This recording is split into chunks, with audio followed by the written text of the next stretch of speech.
Hi, everybody. My name is Micah Salkind. I'm a PhD candidate in American Studies here at Brown. And it's my pleasure to introduce Marc Ruppel, who will then introduce and moderate the first panel this morning. Dr. Ruppel is a program officer with the National Endowment of the Humanities. He completed his PhD at the University of Maryland, College Park, where he wrote a dissertation that applies social network visualization as a tool in understanding audience, media, and narratives in transmedia fiction. Marc has worked on projects ranging from the NSF-funded educational alternate reality game, The Arcane Gallery of Gadgetry, to Robot Heart Stories, and has published several articles on transmedia practices in journals such as Convergence, the International Journal of Research into New Media, and the International Journal of Learning and Media. So here he is, Marc Ruppel.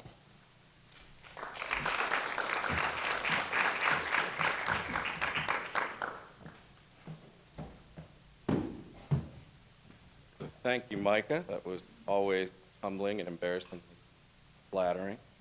Give me 1 second to start this.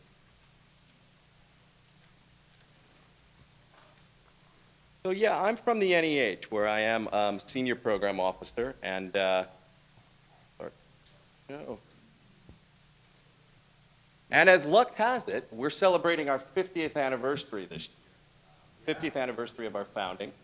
And it's an interesting time to kind of reflect on what NEH has done and where we're going. So one of the things that I have to say here, I'm almost obligated to say, is stay tuned. Look to NEH.gov for events locally. We're trying to really cast a wide net in the context of this anniversary and really reach everyone. There's programs that we're funding, events that we're holding, that we're doing across hopefully all 50 states that will likely get a lot of the word out about a lot of the work that we've done. Most of I think has some really direct bearing on what we're going to be talking about today, including a conference on the future of the humanities that's coming down in Virginia. So I work in the Division of Public Programs, and just as a little bit of an overview for the panel, I want to talk a bit about what NEH has done in terms of funding mobile development and mobile storytelling, and then also give a little bit of a provocation about what a mobile documentary might be.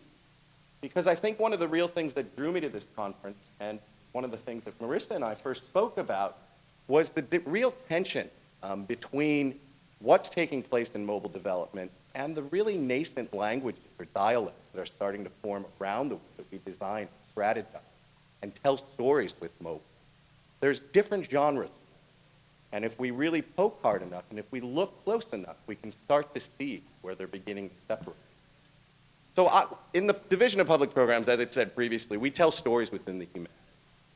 We are one little division in NEH that really works alongside the other divisions, especially the Office of Digital Humanities, to push forward with projects that will reach a wide general public. So we fund documentary films, museum exhibits, public programming at libraries, historic sites, museums, spaces like that. We fund radio projects. So American Roots documentaries that would be on NPR, we oftentimes have a hand in. But one of the biggest things that we want to do with our projects is make sure that our portfolio as a whole really does reach a wide swath of the U.S. public. Increasingly, that's moving to digital. And most of my work at NEH is centered around really growing that aspect of what we do. Traditionally, always funded digital projects through our other grant lines, but recently we broke it out and began a new grant line called Digital Projects for the Public that's really exclusively pushing towards funding these types of project engagement. So here's just a quick overview of some of our work with mobile platforms and projects to date. And this is a mix of projects that have been funded through public programs and also the Office of Digital Humanities that really does focus on that tool and platform end of things, where there could be multiple uses for one particular platform. Whereas in our division, in public programs, we really do focus on stories, on telling stories with the humanities through whatever tool to do that best. So we did fund CurateScape in its early days through the Office of Digital Humanities. And Marc DeBeau is here with us, and we'll be running a session later on about CurateScape. But it's a wonderful platform that's really extensible in the way that it allows for cultural heritage tourism and for storytelling through cultural heritage to really, really be something that's reachable, doable for a lot of institutions. Someone on the panel today will be actually talking about a CurateScape project, so I don't want to really steal any thunder, and I'll move on from here. But it's worth noting that CurateScape has really spun off into a lot of different projects for us. This one is called McClecky. It's a collaboration between Maseno University and Cleveland State University. And it's essentially a mobile application or platform of CurateScape that allows you to really explore the history of Kisumu, Kenya, and allows the people on the ground in Kisumu to explore their own history, to share them, create them, curate pathways through their space that both local and global audiences can understand. We also funded a project at the Adler Planetarium called Digital Historic Sky, which uses mobile technology to allow for audiences to actually impose old cartographic history over the skies at both the planetarium itself and then outdoors in whatever location they would find themselves. So it's a way of looking at old maps, watching the way that the skies have shifted, learning about the histories involved in the maps, the way that they were interpreted. Another project that we funded recently is called Makutu, and it's from Washington State University. And this is a platform that allows for indigenous communities to collate, share, and manage their own cultural heritage. The barrier of entry is really low, so it allows for users of all different types of expertise to do this. And it also does have a real mobile dimension, too, in that they can begin to map and actually tag the locations of where a lot of these collections are coming from, and stories have begun to form between a few of them. Dinita Gregar at Washington State also developed something called Fort Vancouver Mobile. And this is a walking tour app of sorts that incorporates alternate reality game types of dynamics. So you're exploring the space with different types of interactions, looking for objects, searching in a goal-oriented type of way. And it's been a real boon, I think, to a lot of what we've done, both in that space itself at Fort Vancouver, but also for the field as a whole. The National Park Service has adopted part of this with Brett Oppegard as a model for movement going forward. This is an interesting project out of the Bay Area in San Francisco. It's KQED's Let's Get Lost platform. We funded a project for them, a module, based on the New Deal murals and tours of the New Deal murals around that area that really does both look at them as individual objects and then also ties the story together as a whole as you move across different spaces. Another project, the H in Ohio Trail out in Ohio, looks at the earthworks map and actually offers audiences and visitors of that space a virtual reconstruction of the earthworks mounds as they would have existed hundreds and hundreds of years ago as they're exploring the space itself. Play the Past, which Jim Matheson, who's from Field Day, who will be talking later on today, will have probably more to say. This is a project that we funded through Minnesota Historical Society. It's a use of mobile apps and mobile technologies in the museum space that allows for audiences and visitors to interact with the exhibits in a way that I think is really wholly unique. So for example, there's a mining exhibit that children can engage with that allows them to take on the roles of either mine foremen or workers. You can organize strikes, you can deal with disasters, and then you can tell these stories in a way that I think allows them to be packed up and shifted back to the classroom. Sharon Leone at George Mason University was the project director for another mobile app that we funded called Histories of the National Mall. And this has been a really popular app for a lot of cultural heritage tourism in the DC area, simply because it allows you to explore the space of the mall and impose different kind of historical understandings of what's taking place there in the midst of your travel. So all these points on the map here represent photographs, videos, audio clips, and text-based interpretations of what's happening. It's again been something that we've seen some real uptick with. And then finally, and I don't want to say too much about this is Murder at Beacon Hill from Michael Epstein, who's also on the panel with us today. And it's an interesting project in a lot of ways. And I'll let Michael describe the specifics of it, but in very, very real sense, I think it represents some of the future directions of what mobile development in space can do. So these were all mobile projects in their own way, right? And these are all mobile platforms, and I think that's in some sense uncontestable. But the real question that I think I want to just leave us with here is, what is a mobile documentary?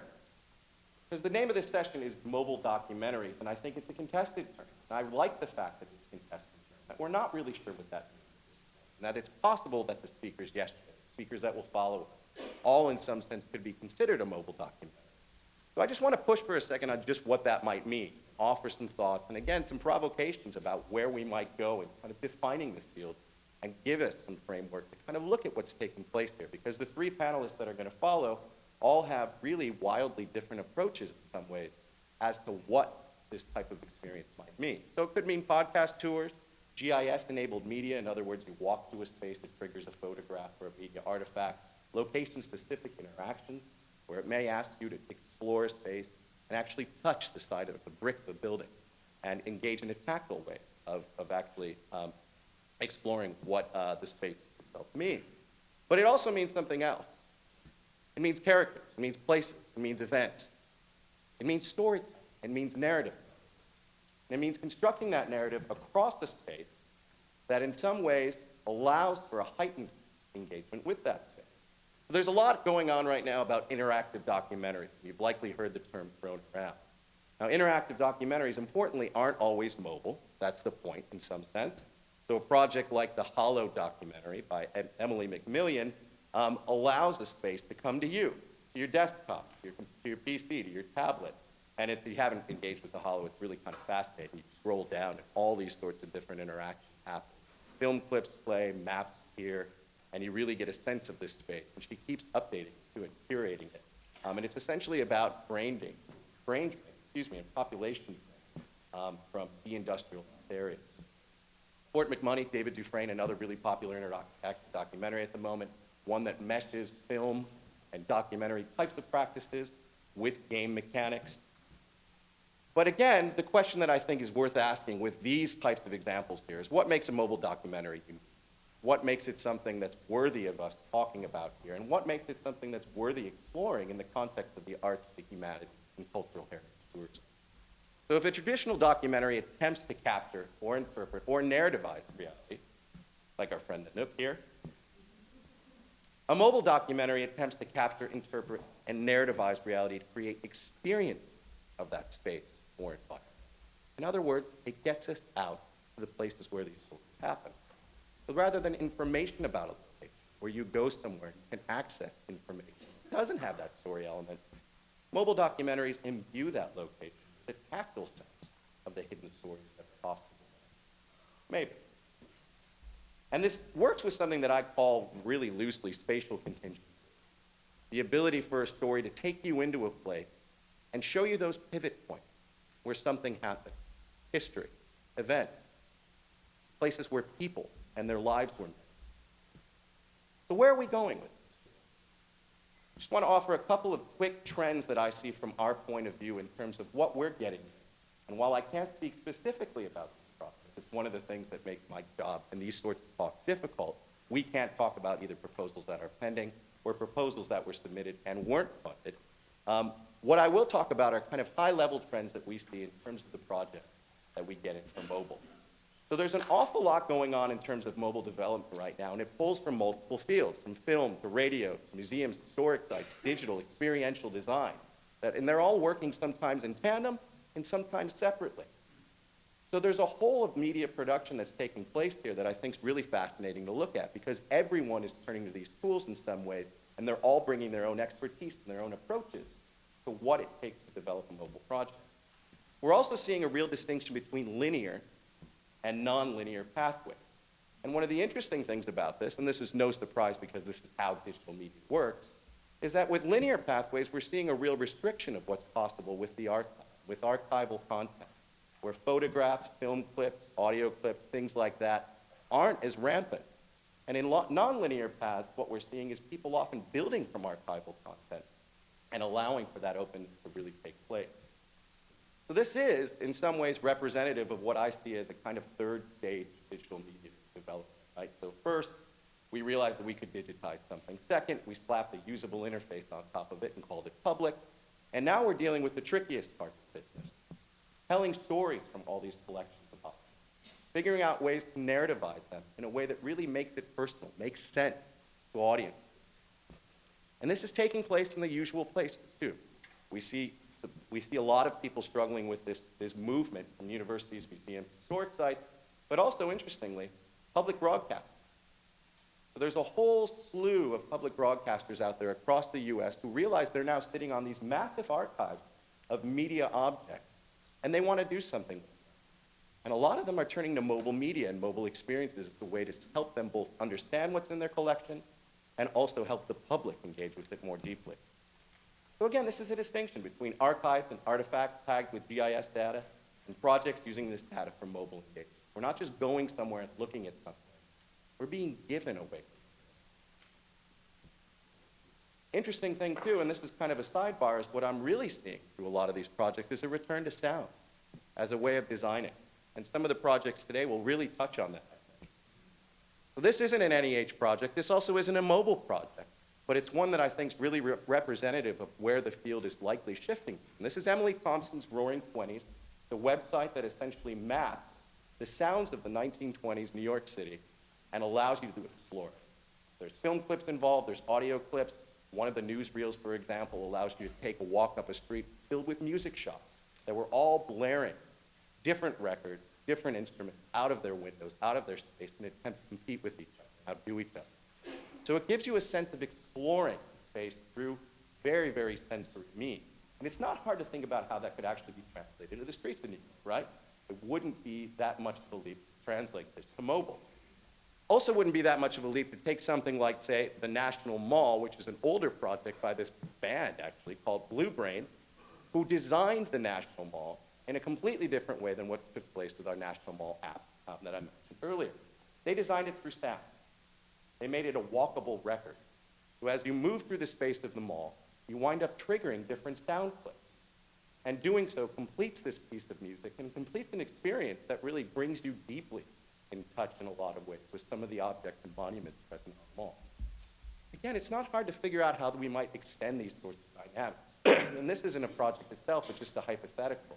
It wouldn't be hard to imagine, for example, a mobile app that uses sound to capture and recreate some of the experiences of the MLK March on Washington, where, for example, you might be someone who showed up on a bus and are asked to find someone from your church or from your AME network, for example, just by listening for a choir, listening for a hymnal being sung in the background, and moving towards that sound. So we're asked to see, we're asked to hear, we're asked to feel, to touch, to smell sometimes through mobile projects, and we're asked to interpret in the end. And that's what I really think these panelists will offer today, different ways of looking at those types of dynamics and those types of interpretations. Anyone know what this is? This is, go ahead. The Alamo? No, it's not the Alamo. This is the Piazza of the Knights of Malta in Rome. You probably couldn't be further off. And this is a line of people who wait for hours to do this, to look through its keyhole. And they look out at St. Peter's Dome, and they look through this particular doorway as a way of experiencing it in a way that's restricted, but yet in some sense, highly, highly engaging. I use this example always when I teach design for both mobile and for narrative architectures, things like that, and also when I'm working on projects with different types of folks, is a way of kind of conceiving of what we do here, of what everyone on this panel does, of what mobile development really does at its best. It's creating a perspective that oftentimes is restricted. We're all restricting what we're dealing with here when we talk about some of these stories and these collections we're working with. But oftentimes it's more productive to look through the keyhole than to open the door. So I'm going to leave it at that. I'll introduce our speakers now, or somebody else will. And feel free to poke holes at anything I said later on in the discussion. But I'll step down now, and we'll get to the good people on this morning.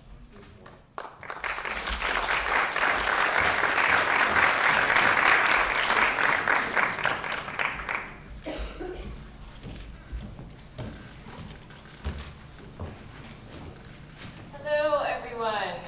Good morning, and thank you, Mark, for that wonderful introduction to what promises to be a really exciting panel.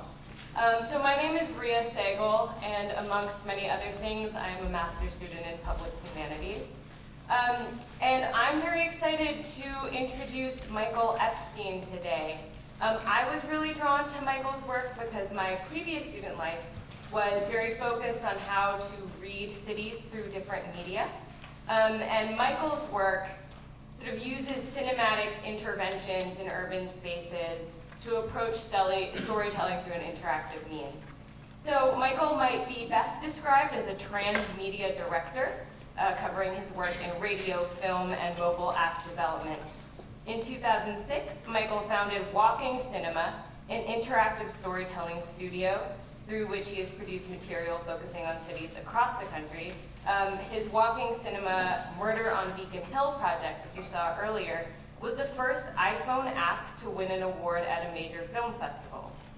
He is now working on Museum of the Hidden City, which I'm very excited about. He calls it a live documentary investigating the affordable housing system in my hometown of San Francisco. So I am pleased to welcome to the stage Michael Epstein.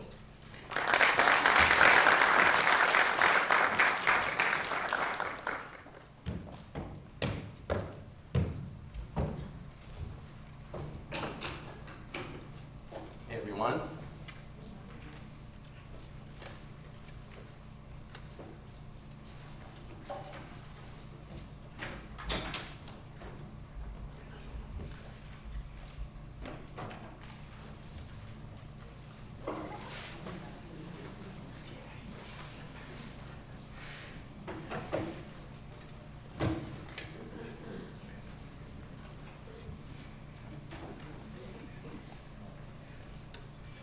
Part of the experience. Yeah. Yes.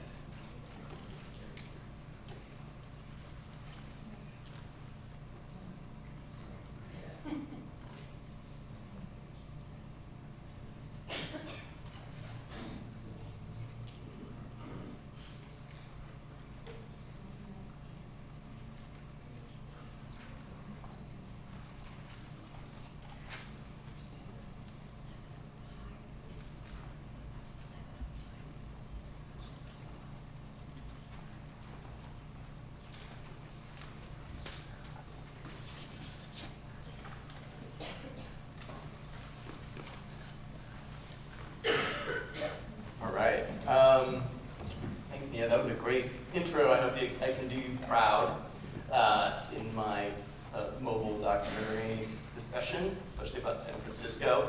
What I wanted to start talking about was, sort of how I got into this rabbit hole, which sounds like it's getting a little bit bigger, this rabbit hole of mobile documentaries. About 10 years ago as a grad student, I got very interested in some of the drawbacks of new media and when a new media appears. And I was thinking a lot about mobile, about how mobile media is making us more and more distracted in some ways and taking us out of reality. And I looked back and I realized Plato was also really concerned about new media. He was worried about this stuff called handwriting, that he claimed kind of orphaned words. And he says that when speeches have been once written down, they're tumbled about anywhere among those who may or may not understand them, and know not to whom they should reply, to whom not, and if they are maltreated or abused, they have no parent to protect them, and they cannot protect or defend themselves. And so, I think poor Plato was also seeing a problem with the propagation of our expressive media. And that got me thinking that, maybe there is something that new media can learn from old. And I began to think, well, this is back in 2003, I started thinking about, well, maybe there is a way to make mobile a lot more connected to the world around us, that there's a more sensitive way to start approaching developing mobile media. And this is actually pre-iPhone. This isn't even a phone. This is what you might have called like a Palm Pilot or a PDA. And at MIT, when I was at grad school, they developed a platform that was incredibly simple. It had GPS hooked into it, the internet, and you could take any map, and on that map create hotspots where when you got to that hotspot, you could pull up text, audio, or video. And I got this great idea that I would take a film that was set in a specific neighborhood in Boston, and I would just cut it up into these little pieces, and people would walk around, and they'd get this wonderful double experience of having both the film and the place all at once. And so I built this small platform, with 4 short episodes from the film, and I tested it on students, and it was a complete failure. And what I began to realize is that cinema is really finely crafted to do what's sort of happening right now, to lock you into a seat, to put you into a room, to in some ways shut you off from your surroundings. to have a direct experience with the screen. And so the problems you can imagine when I did this was that A, you lose pacing. You know, even between point A and B, you lose that storytelling rhythm. People jumped out and jumped back in. I realized too that people didn't like standing, you know, looking at a device like this for even more than a minute in the middle of a beautiful neighborhood. They wanted to interact with their surroundings, and the film just wasn't made for that. And then second, there's that issue of linearity that Mark was talking about. That the chronology gets all screwed up if people start jumping from place to place to place. Films aren't made for that. But I realized I was at kind of the forefront of what could be a really interesting challenge. And so what I began to think about more and more was that sort of isolation of cinema. And what I want to talk about today is really what I would say is sort of striking a balance. Trying to figure out how we can, if you want to use the word disrupt, you know, cinematic and documentary storytelling by putting it in real places in a way that makes you much more active with the media. Like Mark was saying, more tactile, more there. I mean, you can imagine history, historical narratives experienced in the place where they have them could definitely heighten the experience. Also with social issues, I'll talk about that. I think this place-based storytelling can make you much more sympathetic to issues or more convinced of certain viewpoints. But at the same time, we don't want to lose the wonderful narrative progress that cinema's made over the last century. You know, the incredible natural habits that they've built in us for us to be able to sit for 2 hours and just be engrossed in a story. And so really, I'm going to be talking today about the marriage of the two in 3 projects. And the first one is the Murder on Beacon Hill project in 2009. And it was funded by a digital humanities startup grant, but its roots actually go back to 1990 when Simon Schama wrote a book called Dead Certainties. And he was really interested in how we do history and how we can use small fictions to connect parts of archival history that don't necessarily mesh so well. There was a film made about his process in 2003 called Murder at Harvard. And then what I wanted to do in mobile was really not replicate the film or the book, but really extend a component of the story, which was about the relationship of 2 men that were involved in an unsolved crime 150 years ago. Basically, one morning, about a week after the disappearance of one of the wealthiest men in Boston, his body parts were discovered at the bottom of a Harvard professor's privy on the Harvard Medical School campus. And that set off a sort of O.J. Simpson-like trial that lasted for months to figure out if this Harvard professor was guilty or not of killing the man. And what I was really interested in was in the relationship between these 2 characters that neither the book or the film fully explored. It merely touched upon it. So again, this was funded by a digital humanities startup grant, but I'd also note that the American Experience film that it was built on also received NEH funding, so this is a real an NEH baby in a lot of ways. And I'm just going to play a clip. Basically, the way that the project worked is you had on your phone a map that you followed, an old map, and it had hotspots. And when you got to hotspots, there was videos that you would play that sort of got you into those places. So I'll just show you the first video that you get, which starts on Mass General's campus in Boston. And we might need to adjust the sound a bit if it's low.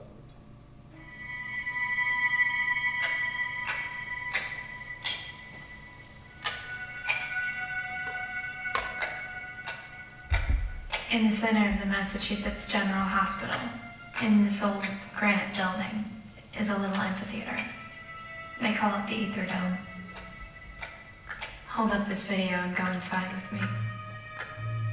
This is where surgery lost its main ingredient, pain.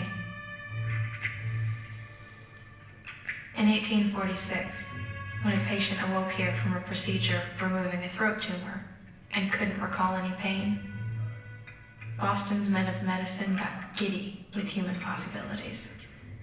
Yes. Now, take it easy. Yes, You would step down a few stairs from the Ether Dome, and you see an early photograph showing this building and the Harvard Medical College next to it. See those windows on the first floor? That's Professor Webster's laboratory. And in 1849, just 3 years after the medical miracle of ether, a gruesome discovery was made in the mudflats under Webster's lab. This revelation was also talked about around the world, but more as a savage stain on the intellectual fabric of Boston. The building is gone, but not all of it. Some still remains, very close to where you're standing now.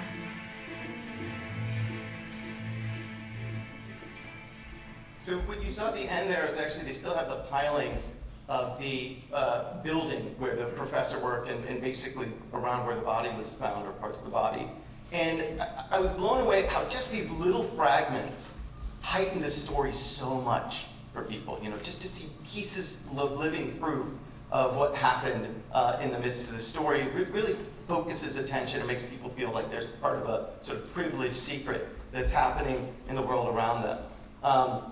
The other thing that we found is that this type of sort of use of archival and historical footage activates all types of audiences. I think one of the biggest compliments we got was from a young woman who said she wanted to do the tour again, but with her parents. And I was like, how many things do 20-year-olds want to ever do with their parents? So I thought, you know, that might be a small breakthrough there. But the other part with artifacts is that, you know, we sort of got the idea that, okay, you're going to go around to about 7 places during this tour on about a 1-mile path. And maybe we should just sort of have small artifacts that we've kind of staged and recreated and put there. And what we got very interested in is that right around the time of the murder, the game of life, the board game of life, you know, with a little spinny wheel, was just coming out, and it was a morality board game. It was actually avoid going to hell and see if you could get to heaven through this kind of checkerboard design. And so we basically recreated the game board, but put, instead of, you know, just normal player pegs, we had characters from the story who were all involved in a sort of morality tale on this game board. And we stashed it with a concierge at a hotel that at one time was the jail where Webster was held for a little while. So the place ties into the story, but people love this. You know, the idea that they could go up to the concierge and say, oh, can I play the Parkman game? And he'd give you this thing. We had many people who were like in love with this. So this, you know, was kind of one of the big learnings that we had, is that, you know, when you do a digital project, especially in real space, installations can become very, very important. Also, we did figure out, I mean, you could hear from the music and the kind of setup, that you can also create narrative tension. That narrative tension does work in what I'm calling terratives or terrestrial narratives. You can still create narrative tension. And that we sort of had this dual format where when you were stopped at these places, you got video, but in between the stops, you know, maybe the 3 to 5 minute walks, we had audio that was kind of musical and gave you more background about the story. And so that shift between audio and video also seemed to work well. The biggest issue with it was that it was completely, I would say completely, but there was no real ties between the film and the mobile. You know, that they slightly referenced each other, but it wasn't like you'd watch the film, because the film was made 6 years earlier, and you'd be, oh, now I'm going to do the mobile, and sort of vice versa. The mobile kind of hints at moments of the film, but it didn't feel like we were going to jump up and go see the film. And then the audience, you know, you go and you do stuff and you find things, but it wasn't like the audience really could contribute to the story. They were still, in some ways, very passive. There wasn't really a role for them, especially on the platform itself. And then we did find that, you know, the experience is about an hour, but after 30 minutes, people were getting tired. There was sort of exhaustion to it. And that might have been, you know, I just think with these things, you can always overestimate how much energy people have for it. So I was thinking, you know, maybe we need to look at a shorter form than an hour, at least as an option for people. And then those issues began to resolve somewhat in a project that we did a couple of years ago and then just updated this year. It's called Posts from Gloucester, and it's a play on the word sending a post in a postcard, but also physical posts that you could find around Gloucester. And that was one of the brilliant bases of this project, is that it was a digital media project that was done in tandem with a large-scale placemaking project. Basically, the city of Gloucester got over $1 million of funding to create a harbor walk. And so along this harbor walk, as you can see, there was quite a bit of signage, but built into that signage were clues about, not clues, but basically signs that you could scan to get to this walking cinema experience. And so we had a stake in the ground.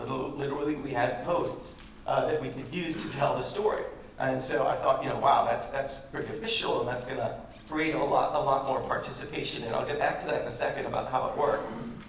But what we also really cranked up in this one was the idea of the installations, the idea that you could physically experience the place. And I'll just show you briefly how that played out. And again, we might need to adjust the volume as I play this. And let's see.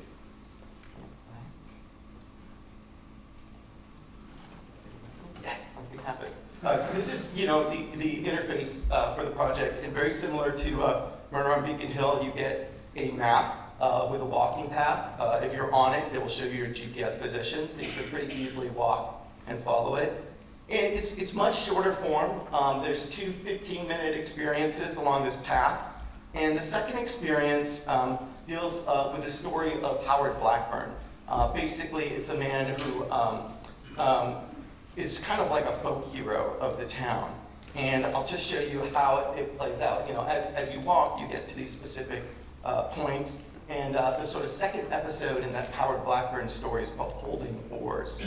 And basically, you just press it, and then the story should start up. And again, we might need to adjust the volume.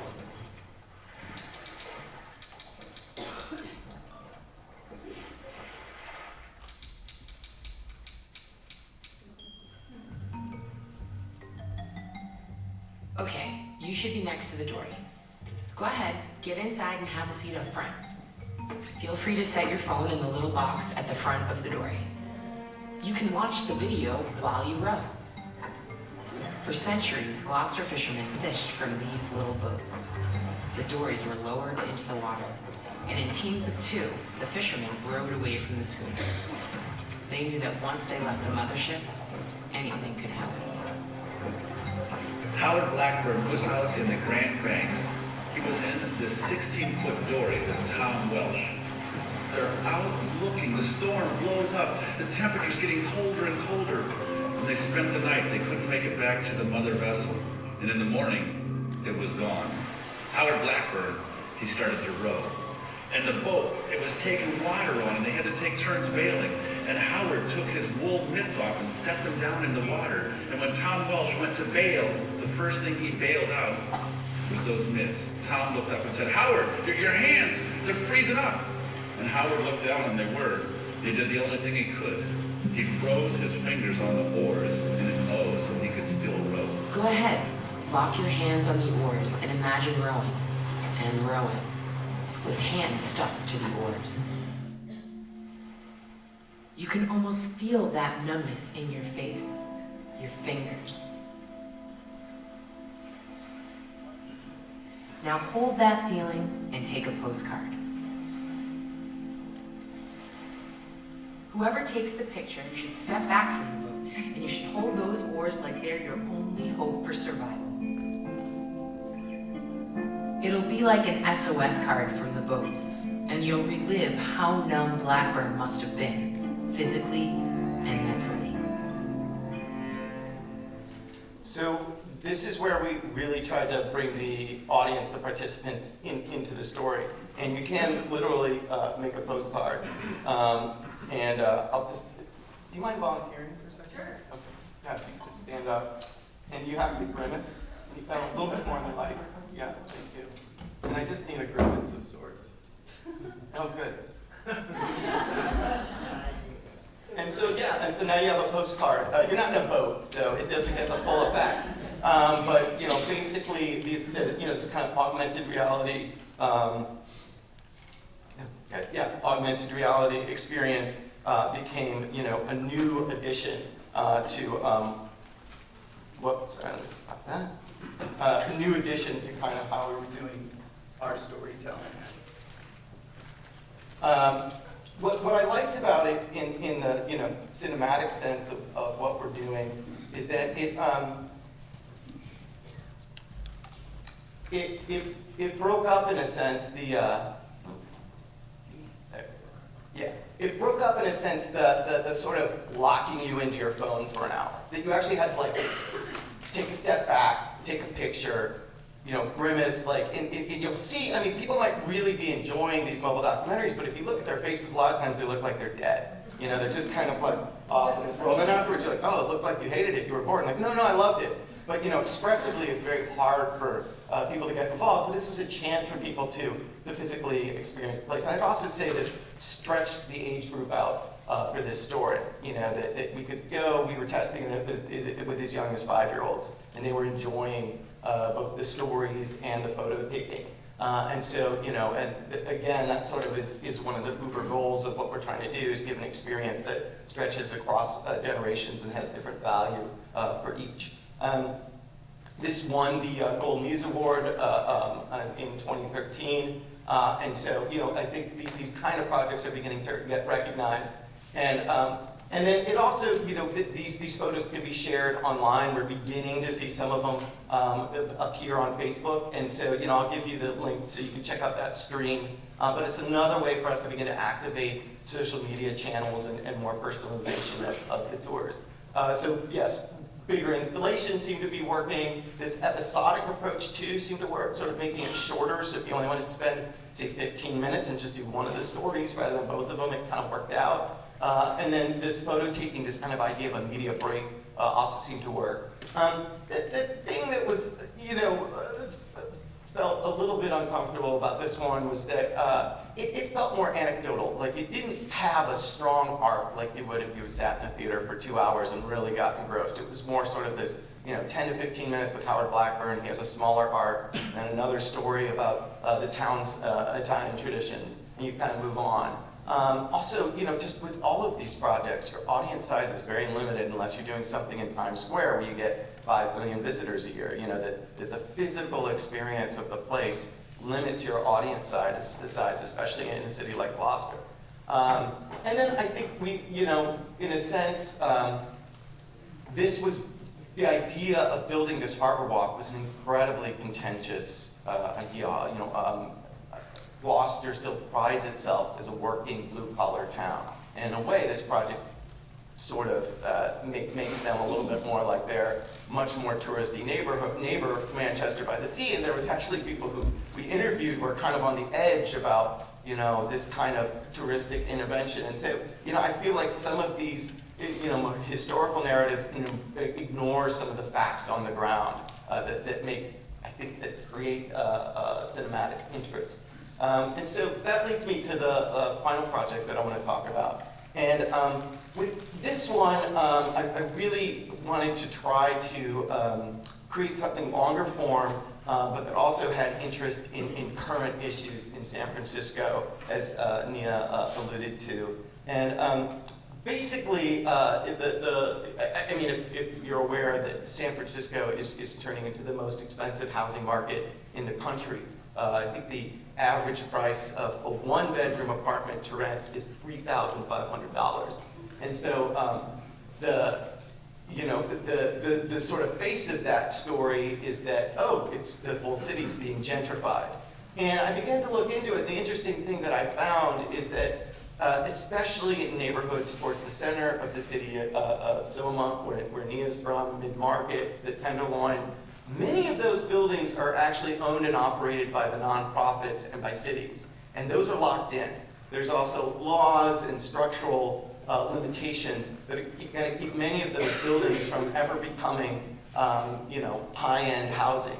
And so what one local writer, Gary Camilla, said is that in the end, the scenario is what he called the involved stakeholder scenario, posits that the neighborhood actually stabilizes into a functioning crazy quilt. A block-to-block, building-to-building patchwork of wealth and poverty, blacks and whites, Asians and Latinos, SROs, those are single-room occupancy, hotel rooms next to renovated apartments, supportive housing beside new condos. And I really became interested in exploring what does this mashup of rich and poor look like sociologically. And so I began to look for places where wealth and poverty are living right next to each other, And I discovered this really interesting mechanism. And I'm just going to play a bit of this and try to figure out what you're looking at. 468 is 200,865. 469 is 201162. Does anybody know what this is? Any idea? Shout it out. 70 is 20. What is it? Charter school raffle. No, not for schools. Well, yes, housing lottery. It's a housing lottery at the public library. And so this mashup of wealth and poverty is actually engineered into the city. That every new residential building that has more than 10 units has to create at least 12% affordable units. And most of those affordable units go to people who are making less than 50% of the average media income. Now, so that's in San Francisco is a really narrow gap between, like, say, $30,000 to $35,000 a year for a family of two. And so what's actually happening is that the new buildings that are being built, which for all intents and purposes are luxury housing, are actually programmed with a certain percentage of people who are making much less than the people who can afford the market rate units. And one of those buildings is called NEMA. It's kind of like Soho, but it's a made-up, I guess, acronym for a neighborhood that doesn't exist yet, called New Market. I mean, they're basically taking a neighborhood that has a name. It's called South of Market, SOMA, but they're calling it NEMA, New Market. And they're building these what they call next-gen luxury rentals. And what they want to build is what they call an inspired community. But 12% of that inspired community are going to be people who are from the housing lottery. And so I became very interested in meeting, going into this particular building and seeing if in that building we could kind of get a sense of the society, in a sense, that may become the future of San Francisco. And in particular, I met one family called the Ramirez family, and they had an incredible struggle to get into their apartment because they did meet the income requirements, but they had their credit score was like 20 points shy of what the limit should be. So they went through this crazy 2-month, really it was just like a hustle to try to make that credit score go up. And they did finally get into the building. And when they got into the building, I'm just going to play an episode of the film. Oh,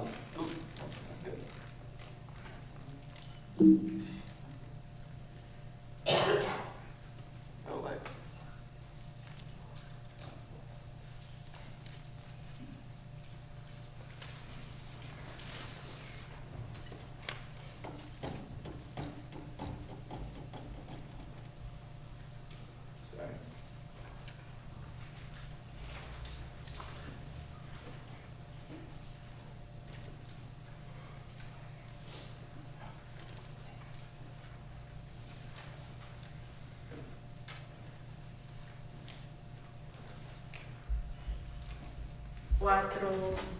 Ahora, o sea, logramos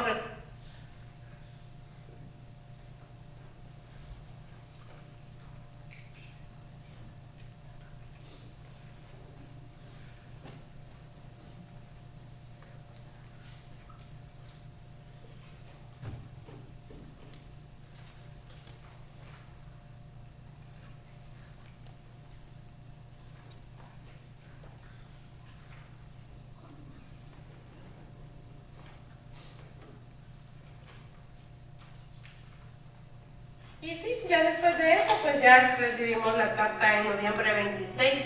Fueron que septiembre, octubre, 2 meses. 2 meses peleando, 2 meses que yo anduve moviendo silitero. 2 meses que cada mañana yo venía aquí al edificio a poner mis manos y yo decía, este apartamento va a ser mío porque va a ser mío. Y sí, lo fue.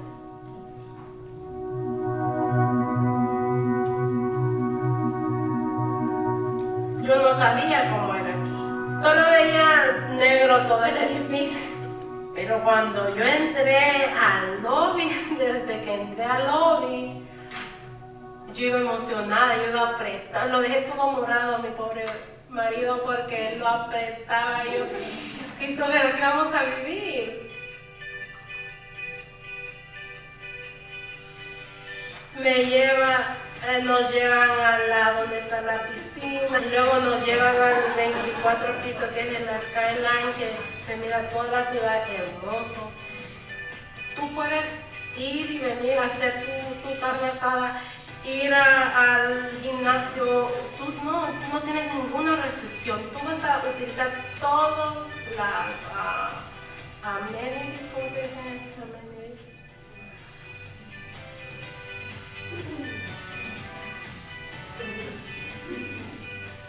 Lo primero también que pregunté fue, ¿tienen playground para los niños? Y me dijeron, no. Pero a lo mejor, me dijo Eugene, en un futuro a lo mejor se piensa en algo así. Entonces, porque creo que este edificio está acondicionado más que todo para familias solteras o para gente que no tiene niños, porque tienen más cosas, las mascotas, tienen más comodidad para las mascotas que para un niño. Tienen un spa los perritos. Tienen un spa los perritos. ¿Te pongo aquí a bañarte? ¿Por qué no?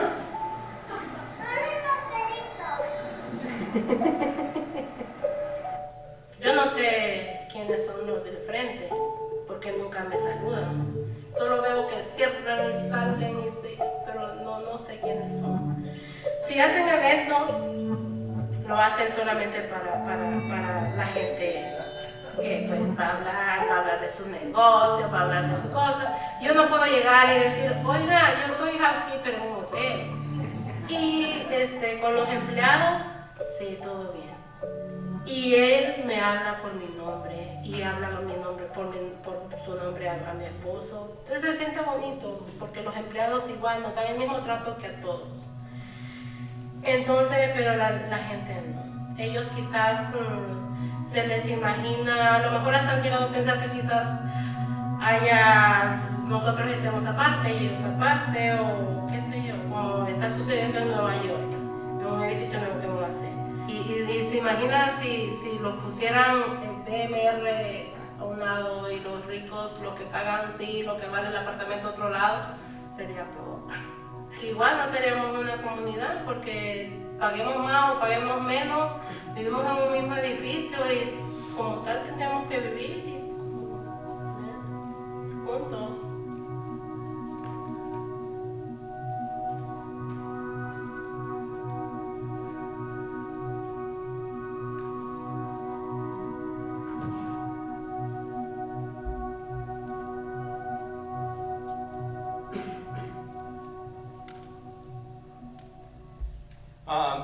So this last part is actually very important. It's the perspective that we decided to tell the story from. This is actually one of those observational telescopes that's at the top of Twin Peaks, and it's looking out into the fog. The fog, of course, becomes a kind of metaphor for how we're dealing with our housing crisis in San Francisco. But what's interesting about the story and the dilemma that Yesenia and her family find herself in is that there are many historical factors that went into both creating the inclusionary housing program and, of course, what she's talking about, which is separate but equal kind of access that has a whole new twist in the situation where you're imagining maybe separate is better for families rather than buildings that are more engineered for single people. And so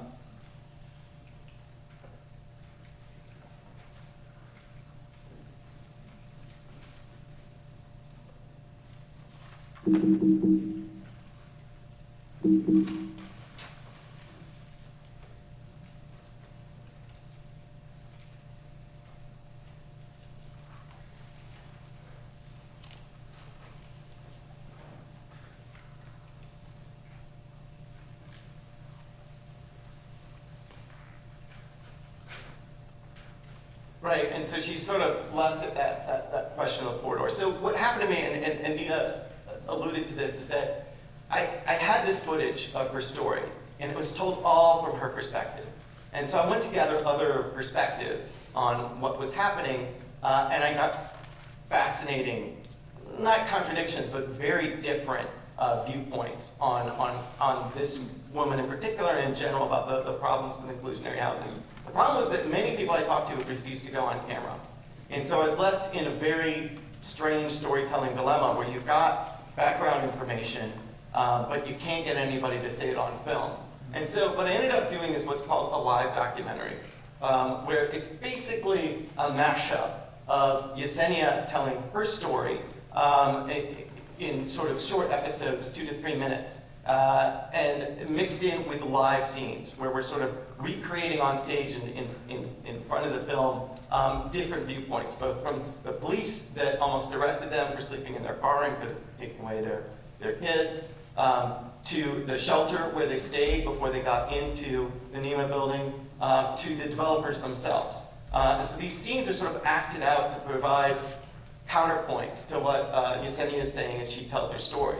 But one of the most important characters is the guy who's sort of investigating the story himself. He's a side character. He doesn't take up that much time. We call him Professor Key. But he has developed a sort of innovation, a technological innovation for these viewers, and he calls this innovation the Sutrascope, named after Sutra Tower. And so basically we have these fictional elements built into the film, and the idea of the Sutrascope is that it can sort of precisely look into the landscape and let you see some of the historical and sociological factors behind what's being built and this question of inclusionary housing.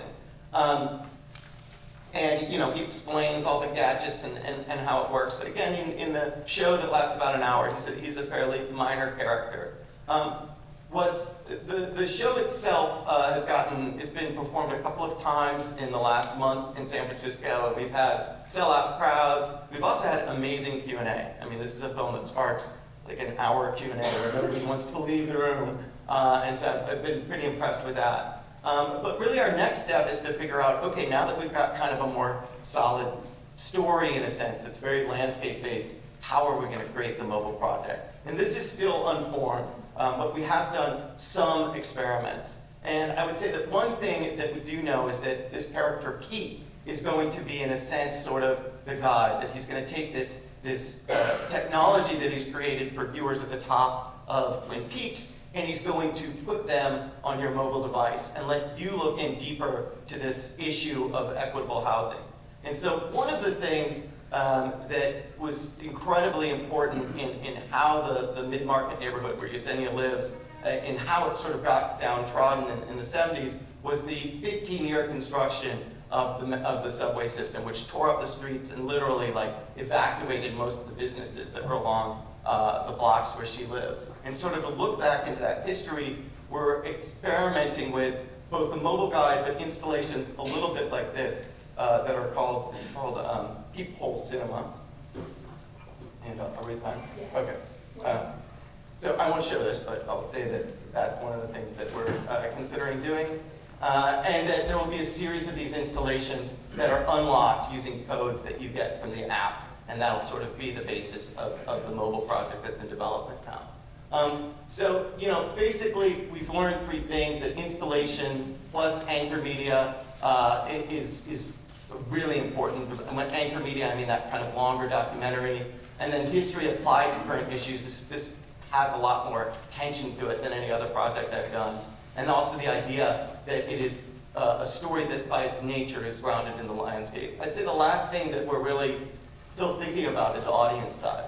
Will there be largest audiences for this? And I think there's a few things to keep an eye on, not just Walking Cinema's work, but Detour.com is a platform for walkable media that's based in San Francisco, but is quickly expanding internationally. I think they might build up a critical mass of audience for this. Disney and their theme park is also doing a lot to do rich cinematic storytelling on mobile. And then finally, students. I'm teaching a course now that is all about mobile narrative at the California College of Arts, and I do think that academics are beginning to really warm up to this platform, and these people are really going to be, I think, the future of this platform, and they're fascinated with it. They really like being outside, and they love the idea that digital can be a sort of way to experience outdoors. Here's various links to things I've talked about, and if you want, we can share this presentation and people can follow these links on their own. Thank you.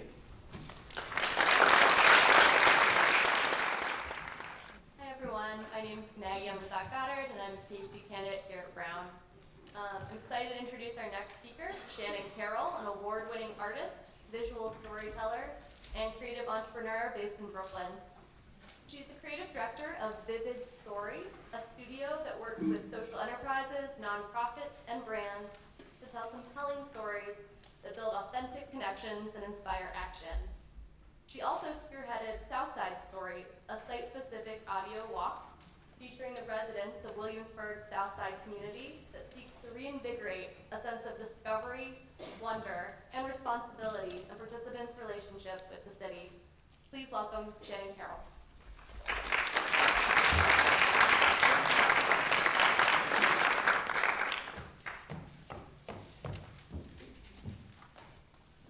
Hello, everyone. I'm so excited to be here today and to share this project with you. Thank you so much to Marissa for putting in such hard work and organizing this entire conference, and everyone else that ran.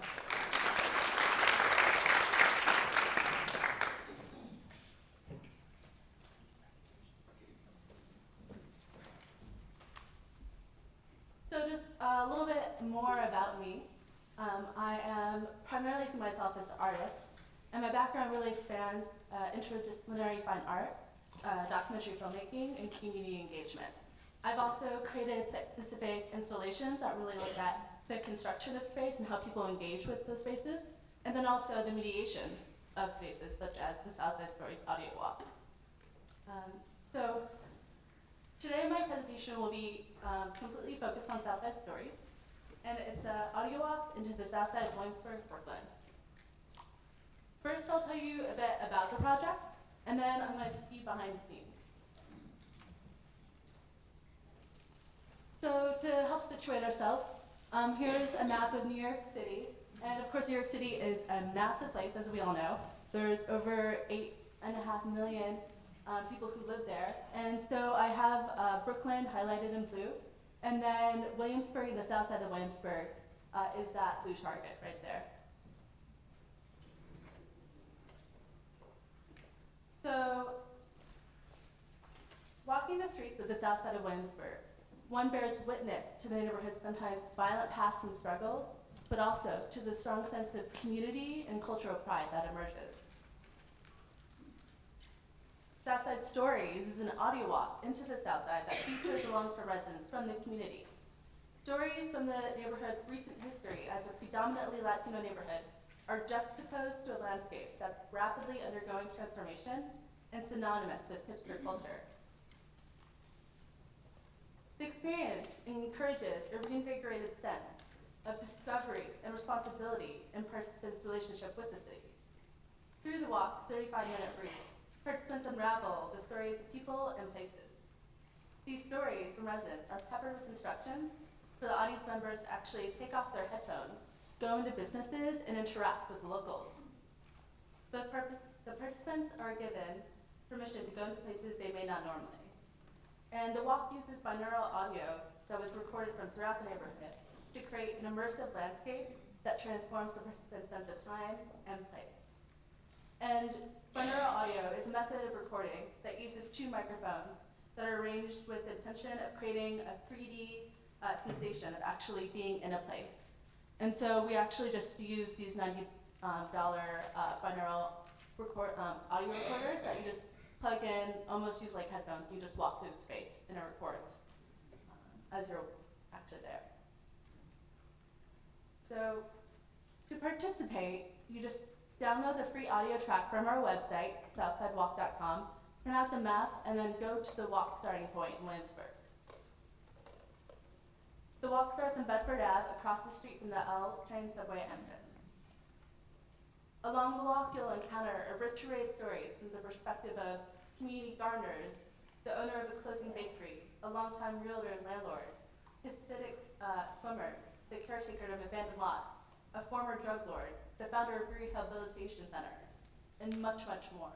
There's probably, I think there's over 20 different voices that we collected that have stories within the walk.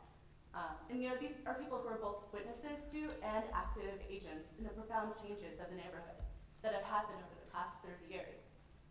For example, Robert, the Dominican landlord, he both financially benefited from the increased real estate interest in the neighborhood, but simultaneously has painfully witnessed the displacement of his Dominican and Puerto Rican community. Here's a 2.5-minute slideshow just to get a little taste of some of the stories. I realized that the only time you affect change is the change that's the closest to you that you can, make in your community.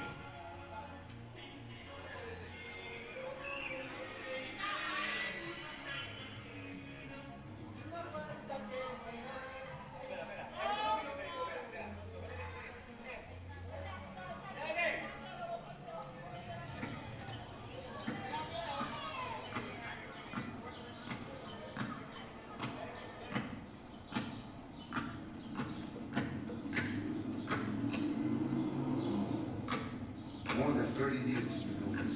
Anybody can come in and enjoy it. She's always got a smile on her face. She's a beautiful person, bonita. She's a beautiful person. She feels like I said, anybody can walk in. I've been around the neighborhood for 50 years. Oh, this has been the same, but the neighborhood had changed a lot. But not this couple. This is our neighborhood. This is where we grew up. People look at us and they look at us. Sometimes they look at you and I feel like a foreigner. And they'll realize that if it wasn't for the Spanish people that stood here, this wouldn't be a neighborhood. Because we stood here when it got bad. Okay? We're just Williamsburg people. We're from here. This is our neighborhood.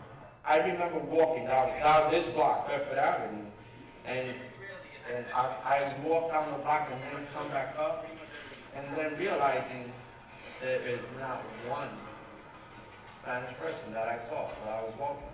There's not one. I wish I had somebody to tell me, Angel, that block you saw, all those abandoned buildings, those little 3-family houses, they were only going for $15,000 back then. Today they're worth $1 million. I could have bought the whole block.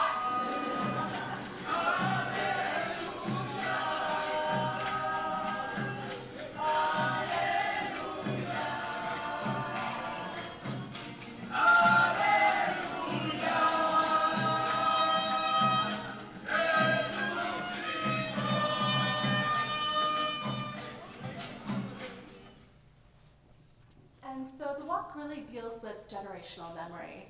And one thing that I was so fascinated about with this particular neighborhood is that, within the past 30 years, within a generation, how drastic it had changed. And that connection of identity to place, and how one, creates, their own personal history. How, when the places change, how do you define yourself, and how do you define your relationship to the neighborhood? And so the walk ends at the final remaining Puerto Rican social club in Williamsburg, which there used to be many of. And this one is very special, it's called Muñoz.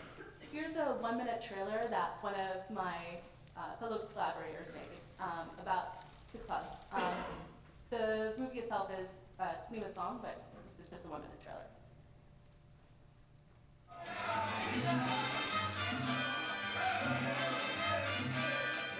Dancing is natural. Like you eat, you drink, you dance. That's just what Caribbean is.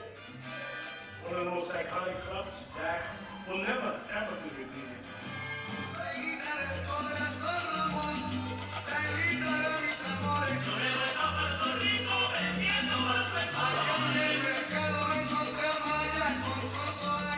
And it's like family, This is home for everybody.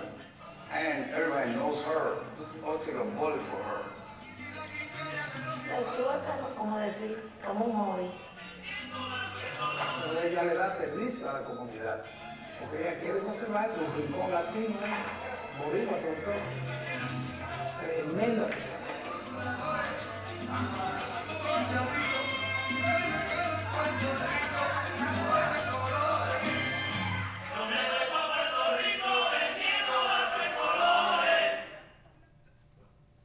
So the experience reveals how residents are preserving a sense of identity, community, and connection to home amid exponentially rising rents in a landscape that's rapidly undergoing transformation. The walk opens a space for conversations between newcomers and long-term residents about the neighborhood's past, present, and future. Participants get an opportunity to see the neighborhood from a different perspective, walk in the shoes of another person, and ultimately empathize with their experiences. So now I'll tell you a bit about how I made the project, and then I also am going to give some recommendations for those of you who are interested in creating powerful location-based experiences and potentially walking tours, audio-based walking tours. In the fall of 2012, our team embarked on collaborative fellowships at Unidocs, which is a center for documentary art in Williamsburg. As a part of a group of 12 fellows, we were assigned with creating works for Unidocs' multi-year project, Living Los Sures. The project uses the 1984 feature-length film Los Sures, directed by Diego Echeverria, as a starting point for investigations into the neighborhood of South Williamsburg.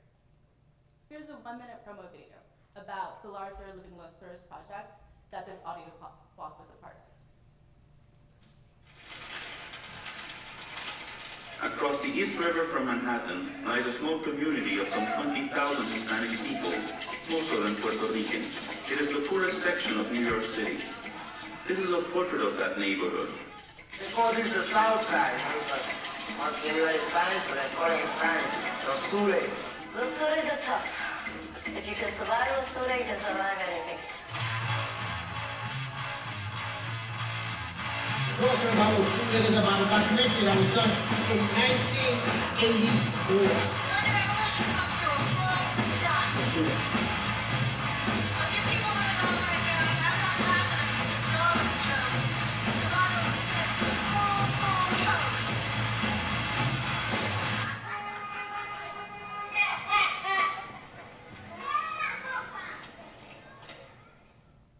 So this project has encompassed over, I think, 100 collaborators at this point, and has taken over the span of 5 years.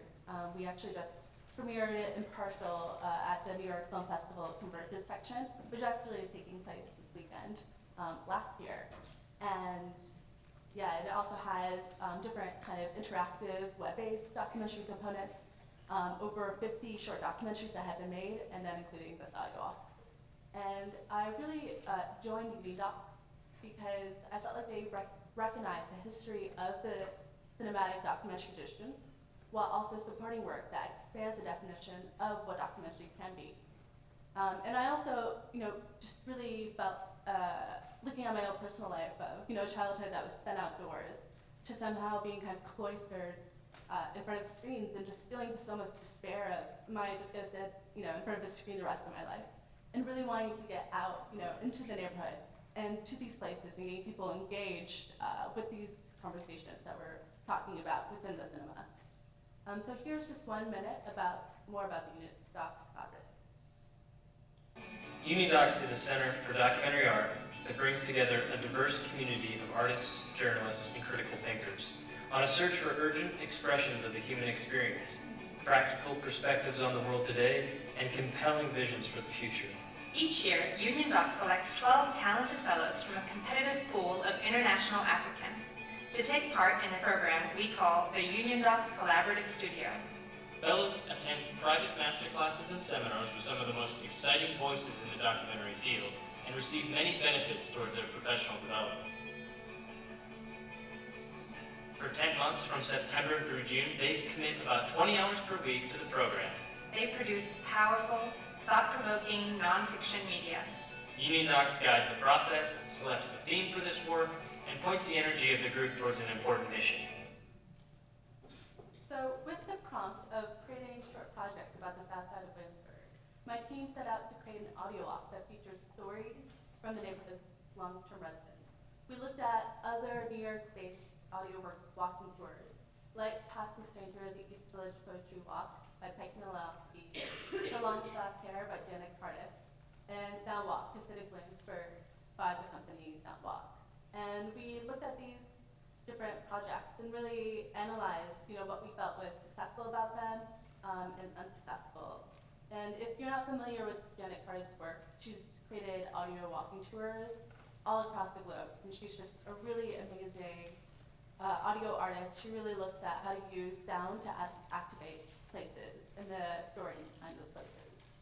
And with looking at these different audio walks, like with the East Village Poetry Walk, we really loved the use. It really looks at the history of different writers and poets who started their careers in the East Village of New York. But it was very long, was about an hour and a half. We also felt like it was successful in the way that it used navigation through these very busy streets, and really focusing on having the navigation have a sense of poetry to it and a sense of suspense of how do you get the person to continue to walk to the next location, and how that's part of the narrative arc.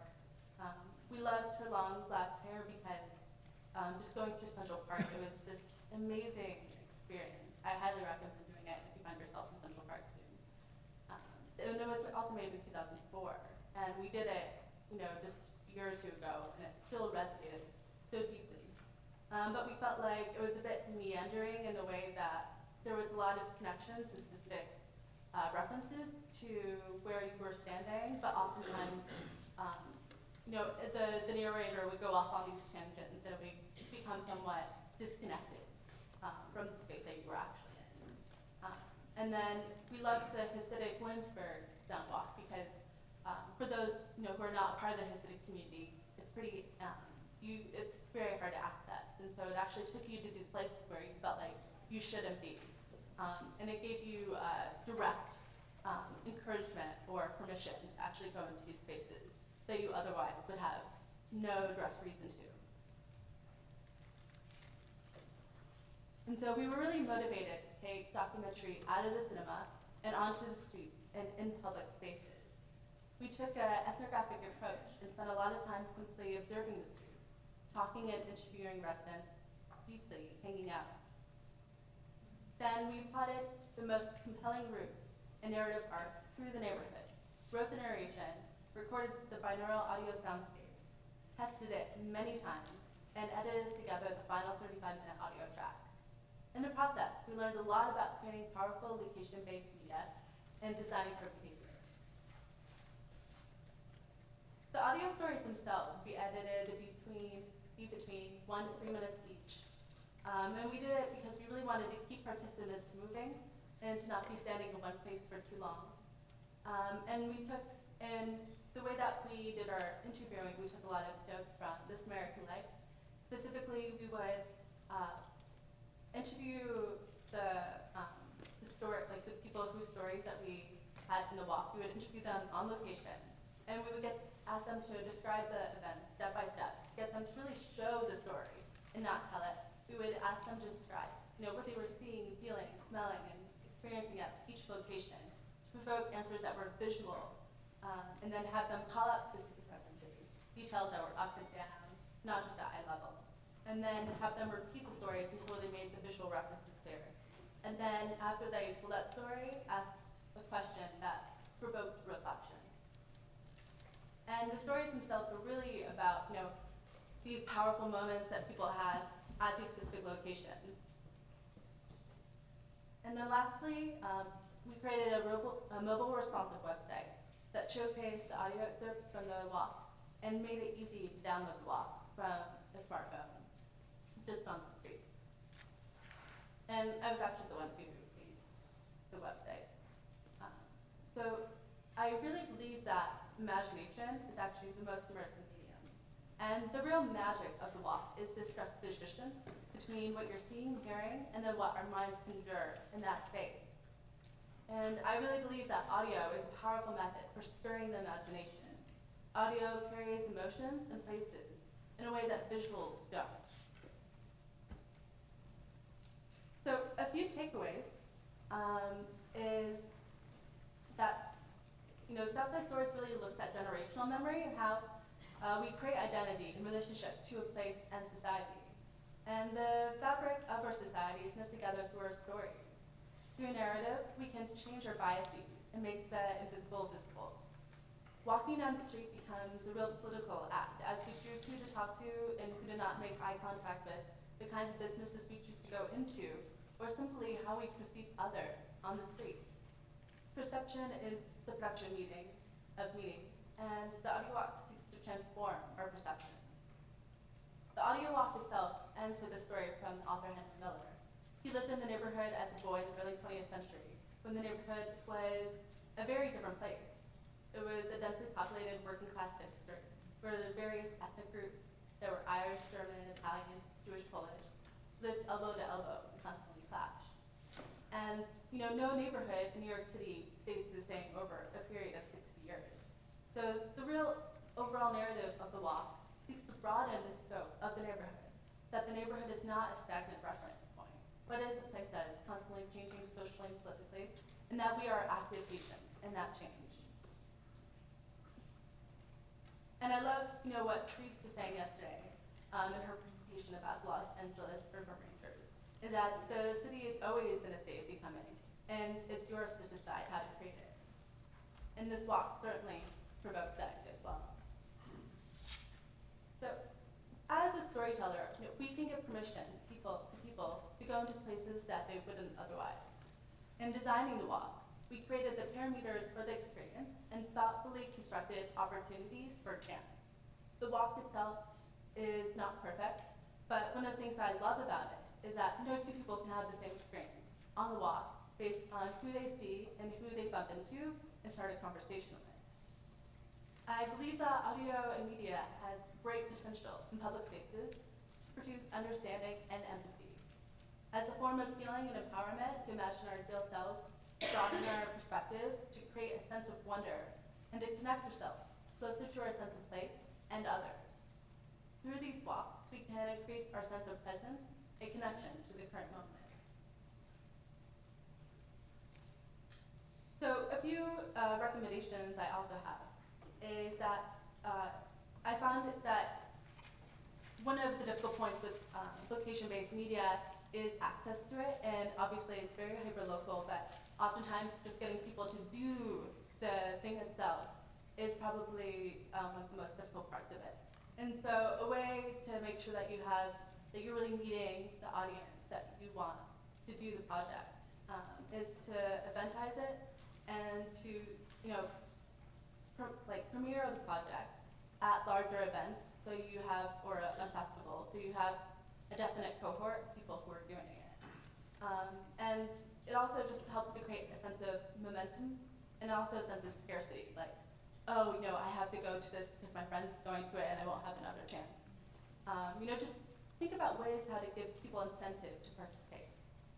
And also think entrepreneurially of, what problem are you solving through creating this project and choosing the medium?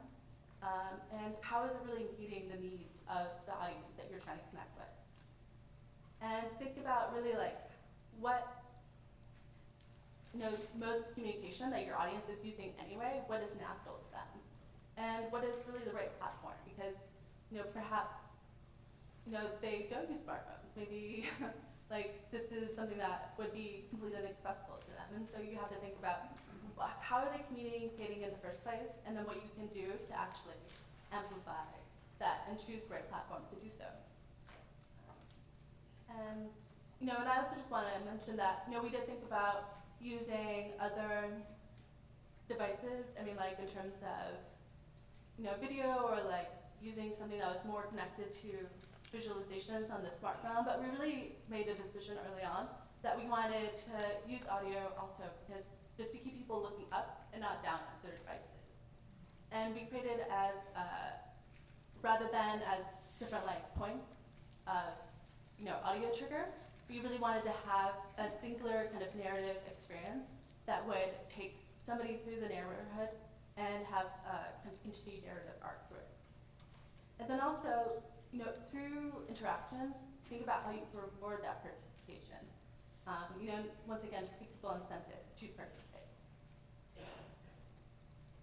And so, thank you so much for having me here, and I'm just so excited to speak again on the panel discussion after this. And, and I think that these audio tours are just amazing ways to get people more closely connected to their spaces, to get them out of their comfort zone, and participating with others. And actually, I didn't even, I almost forgot that when I was my undergrad, one of my boyfriends was completely obsessed with Jane Jacobs and the death and life of American cities, and would hold these reading groups all the time.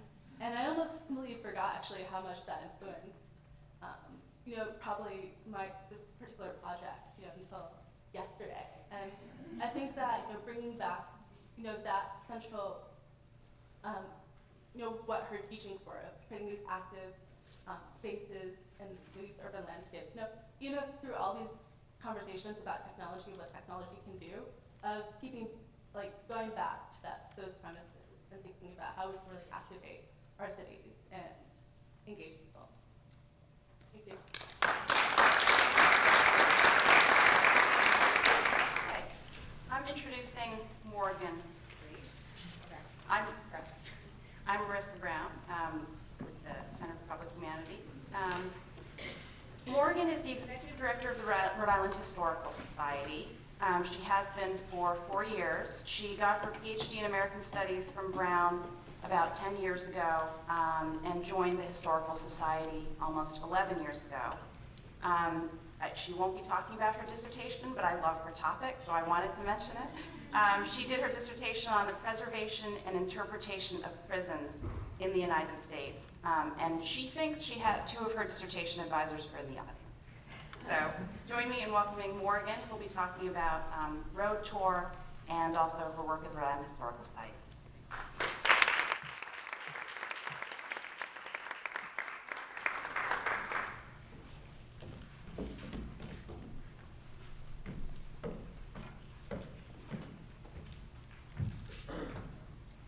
Good morning. Thank you, Marissa. Thank you, Brown and Brian, for putting this on. Thank you, Marissa, for all the work you've done putting this conference together.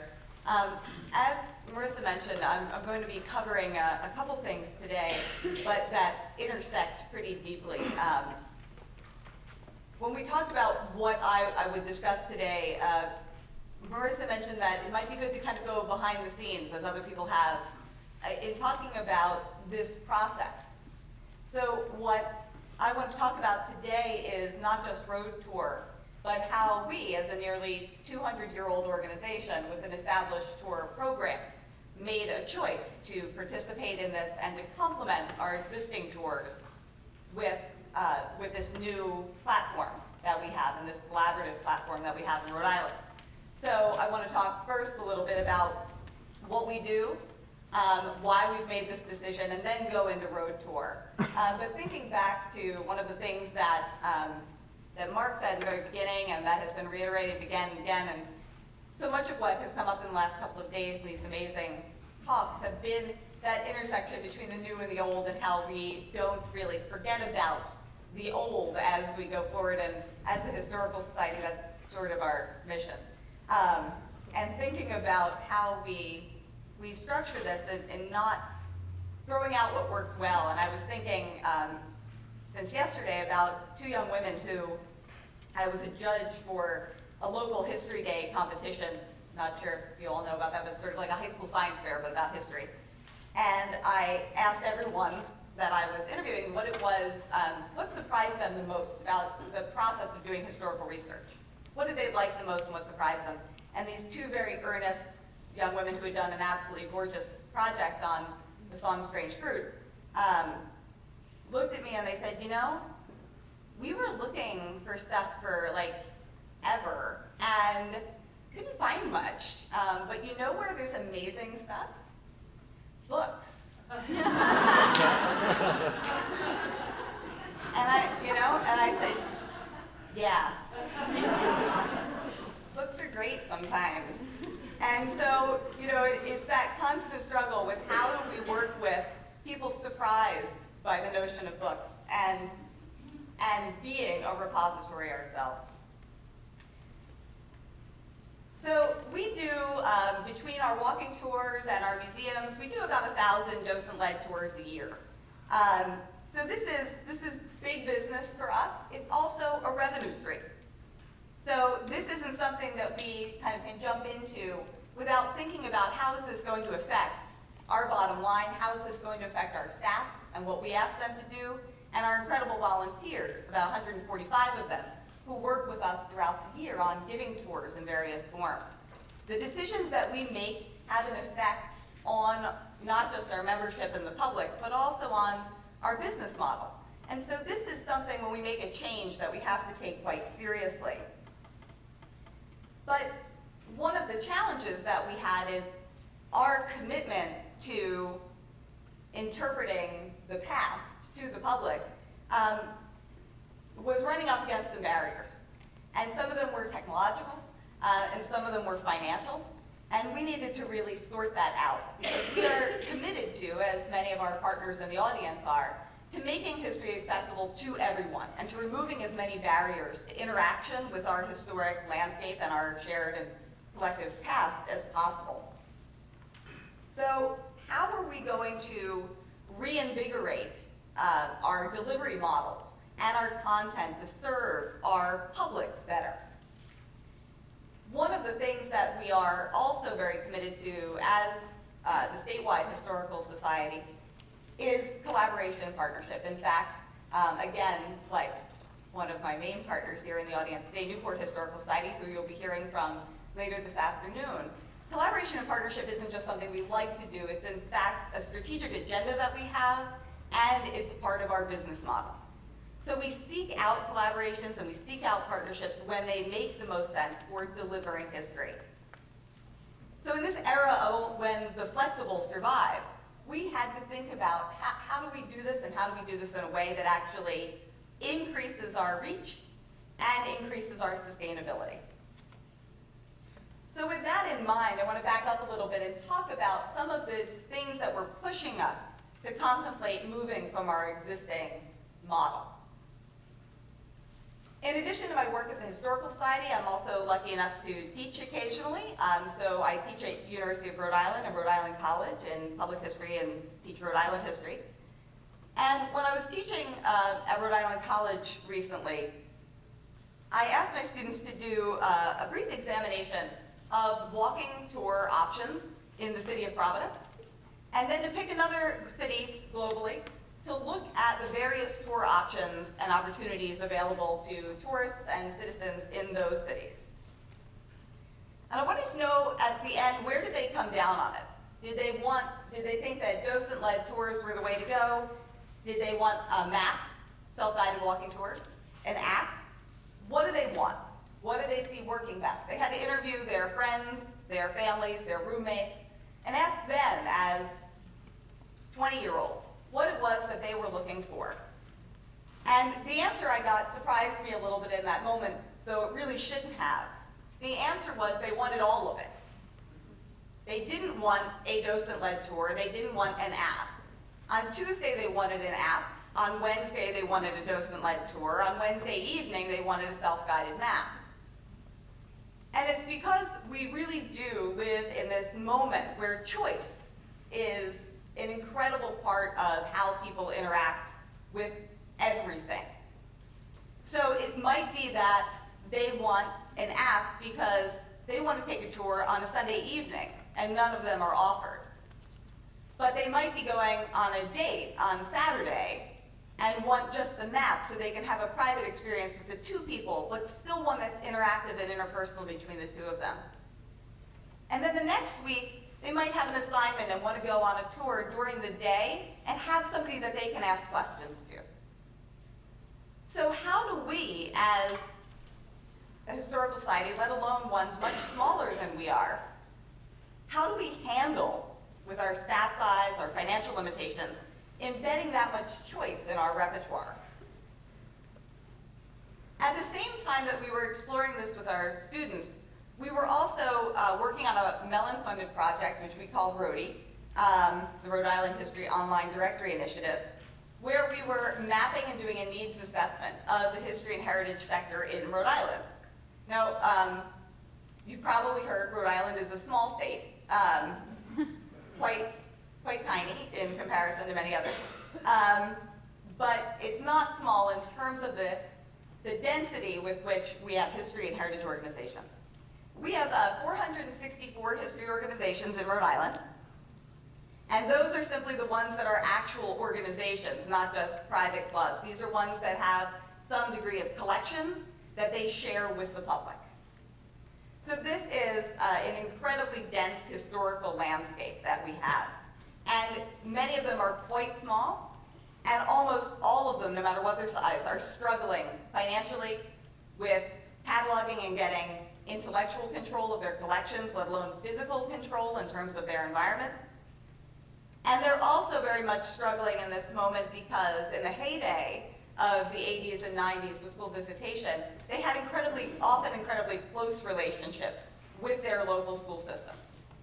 They had a lot of field trips, they had a lot of tours, they knew the teachers. Teachers were at these schools for very long periods of time. And they have felt those relationships break down. A lot of this has to do with the decline in volunteerism, not because there are fewer volunteers, but because they're pulled in more directions. It has to do with teachers spending less time in one place, so there's more mobility and a shorter amount of time spent in any one school district. And of course, we all know about the limitations in terms of time that teachers have to spend doing any one subject, let alone take kids out of school, access to buses, all of that. And in Rhode Island, history, while it is taught in every school district, there is no mandated curriculum for history in Rhode Island. So any of the 39 districts can teach whatever history they choose at whichever time they choose to teach it. So in our most mobile districts of Providence, Pawtucket, and Central Falls, all clustered very closely together, you can move between 7th and 12th grade if you move during the appropriate summer and never have American history from 7th through 12th grade. So these small sites are really struggling with how to connect and looking at some of the larger organizations in the state to find ways to put them back into touch with these K through 12 schools. We also work with a lot of teachers in classrooms. We got to know a lot of these teachers in new ways through the Teaching American History grant program. And what they keep asking for, and especially with Common Core, I'm sure all of you know, is access to primary documents. They are mandated to use primary documents, and history documents are an incredible way for them to get that into their classrooms. So they're hungry for that content, but they need to find ways, again, that engage their students. These histories are not going to appear in any regular textbook, and the teachers are struggling with where to get good information. We also work with an increasing special needs community. It's one of our particular programs at the Historical Society, especially at our Museum of Work and Culture, to work with special needs K through 12 students, especially around the autism spectrum, but also those with physical special needs, visual impairment, and hearing impairment.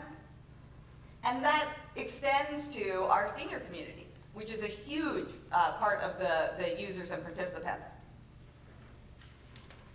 We know that the school teachers are having a hard time getting the time to bring their students to locations to do, say, a walking tour. But they're hungry for that content and that experience, and they're also really eager to find out what's in their local community. We know that families and individuals and classrooms that have special needs in particular are often looking for ways to go through materials that they can access without issues around mobility. Again, this is a challenge in historic museums. It's also a challenge on traditional walking tours. So we felt that we needed to start exploring other opportunities. We already had audio tours at our museum, so how could we think about our walking tours differently? Around the same time, the Rhode Island Council for the Humanities was funding a project through the John Nicholas Brown Center for the students who were working there, and with community scholars, university scholars, around different aspects of history, and using the platform Curatescape, which you'll hear much more about in a bit, and hear much more eloquently from Marc later today. We're using this platform to share these share stories that were not being covered by traditional walking tours. And one of the things that this platform could do was that even though Rhode Island, as I mentioned, is quite small, you can't walk everywhere conveniently. So that 10-mile walk between sites was going to be a real problem for certain people. So we were going to look at tours that are these stories that can go throughout an entire state, but can be found discreetly as a tour on this location. So it's very important that we had a platform that could be accessed by any classroom, any individual, anyone who is seated at a desktop or laptop, a tablet, but also one that had an apt translation to it. And CurateScape offered that opportunity. So as the Council for the Humanities and the JNDC were working on these projects, we got very interested because, of course, this is what we do. We give tours, we have incredible information, and we know that our history and heritage constituents and our teachers are hungry for this information. So how could we come in? And thankfully, our partners, very traditional partners of the Council for the Humanities and our neighbors at Brown welcomed us into this conversation about Road Tour.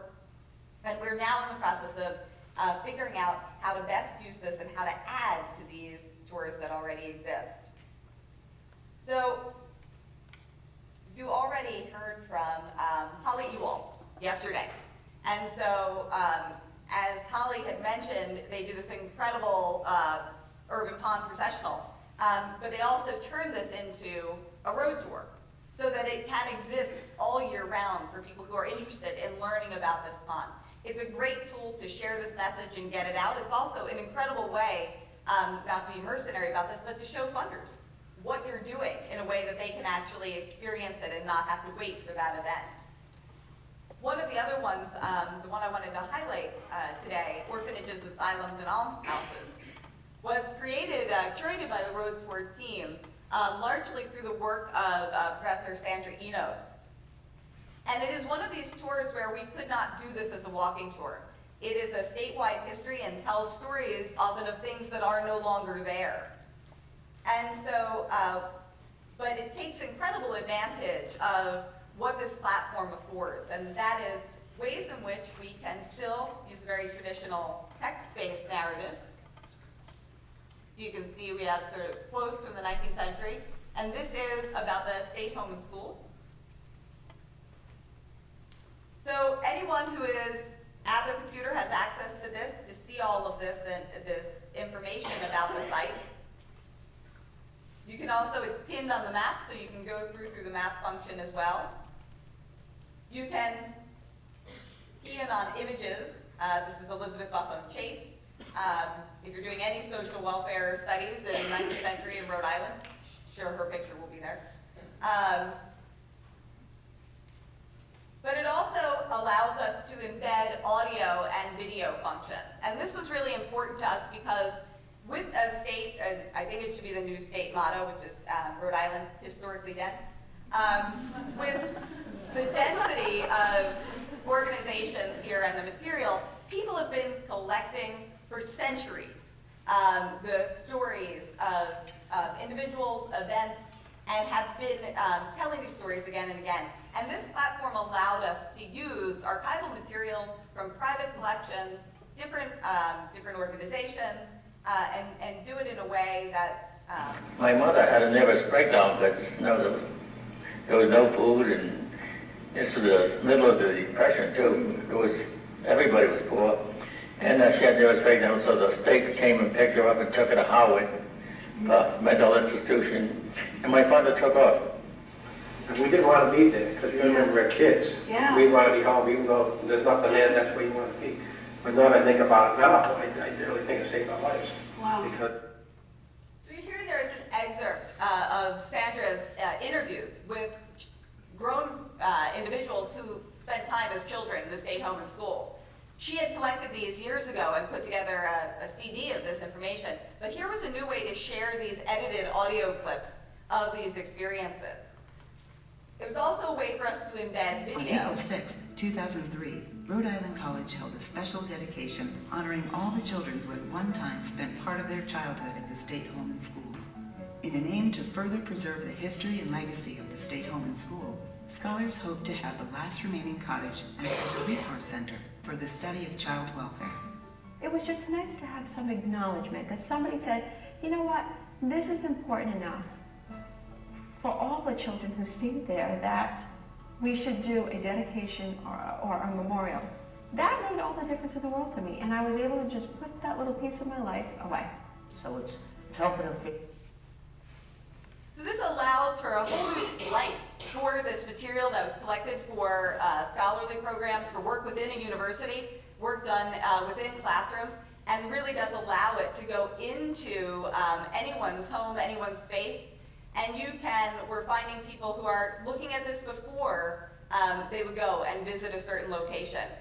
It also allows us to complement existing tours. So we do our Benefit Street tour, which is kind of our standard and most popular tour at the Historical Society.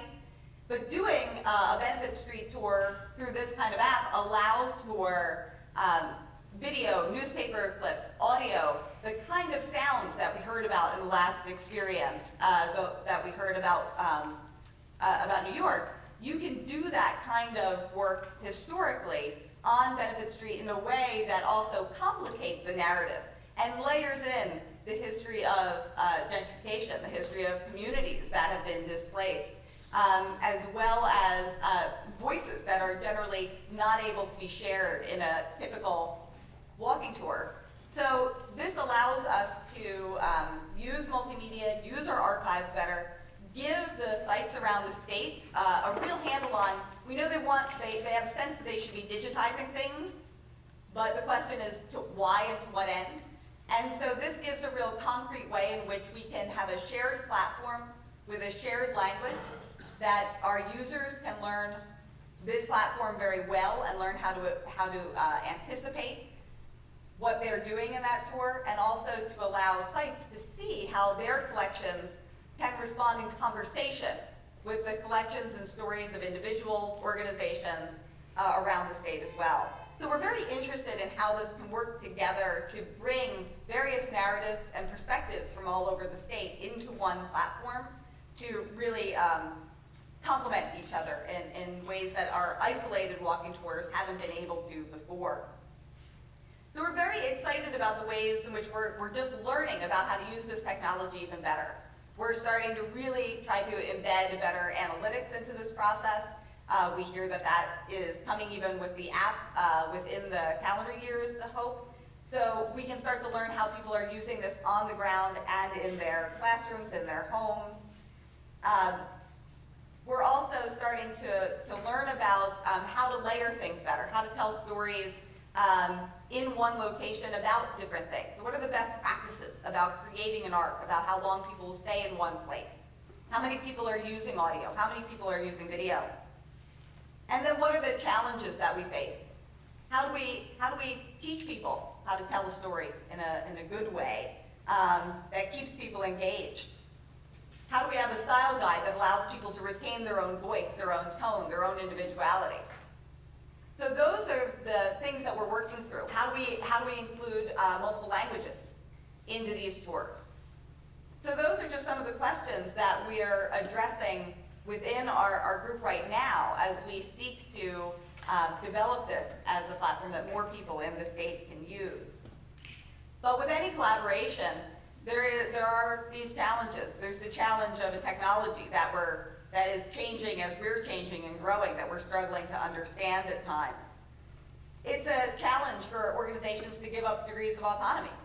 And you have to decide when you're ready to do that. If you just want to build your own app and you have the financial and staff means to do that, that's a wonderful thing. And so that's one choice that an organization can make. And you have a lot more autonomy with that and a lot more control over that. So how do you as an organization get comfortable with the fact that you're working and truly collaborating with other organizations?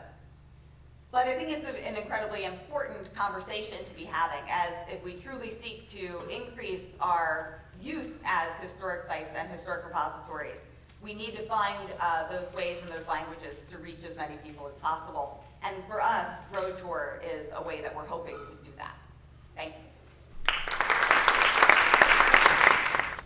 Hello, my name is Jonathan Cortez, and I'm currently a doctoral student in the Department of American Studies, as well as a master's student in the Public Humanities program here at Brown University.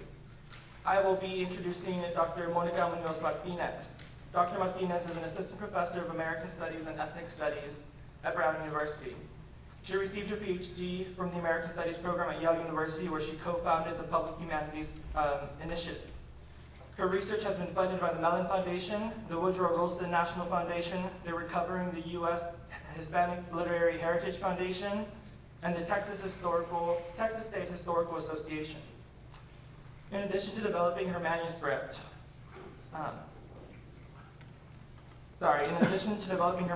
Inherited Loss, Reckoning with Anti-Mexican Violence, 1910 through the present, she is also a Public Humanities Fellow at the John Nicholas Brown Center for Public Humanities and Cultural Heritage. Recently, her essay, Recuperating Histories of Violence in the Americas, Vernacular History Making on the U.S.-Mexico Border, was the winner of the 2015 Constance Rourke Prize for the best article to appear in the 2014 issue of American Quarterly. Please help me in welcoming Dr. Monica Muñoz Martinez.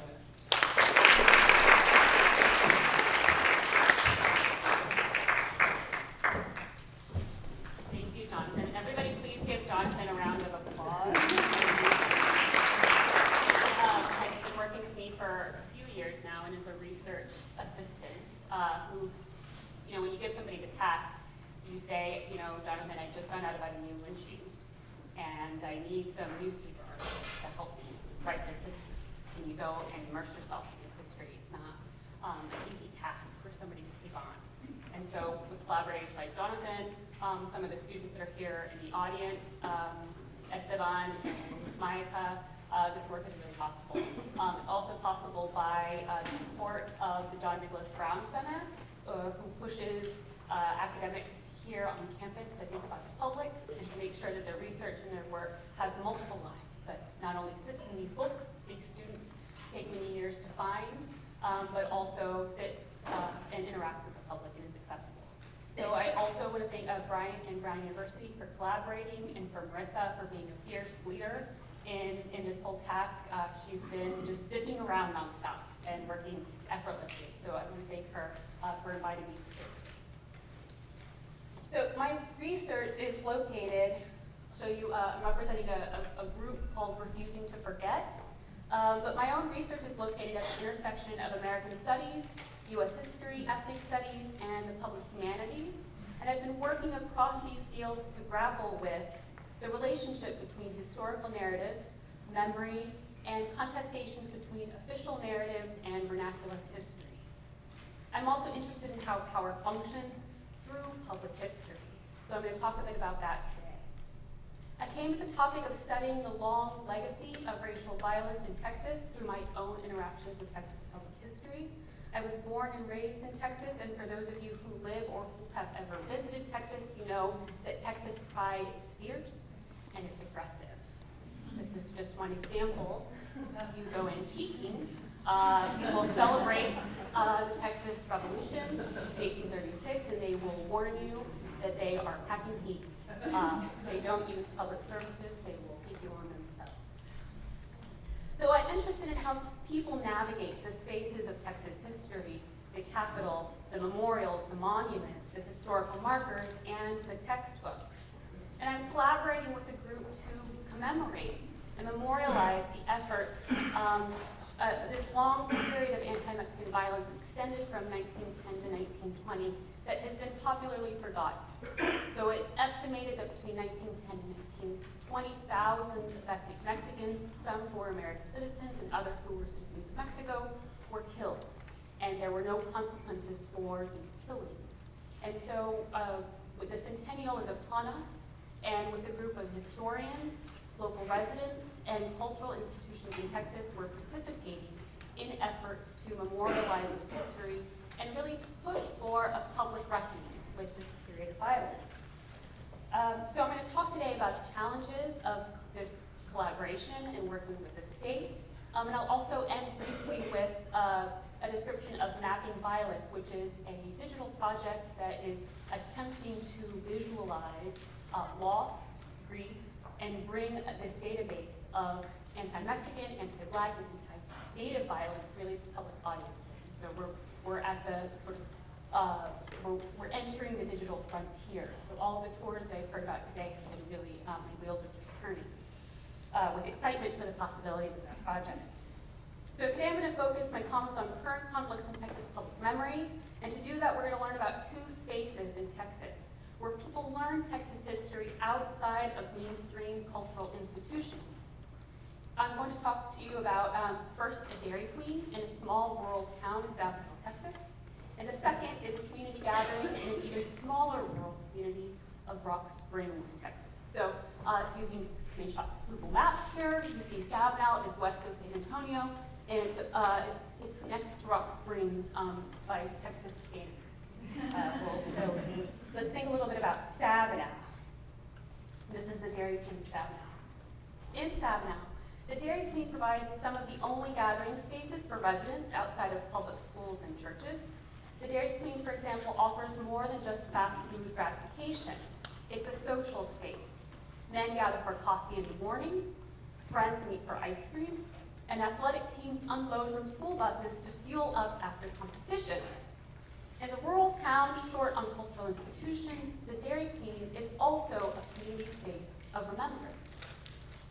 Next to advertisements for Beltbuster cheeseburgers, patrons can tour a photographic exhibit honoring the history of the Texas Rangers. And these are not the urban rangers or the forest rangers, but these are the Texas Rangers that were charged with policing in Texas, or the state police force.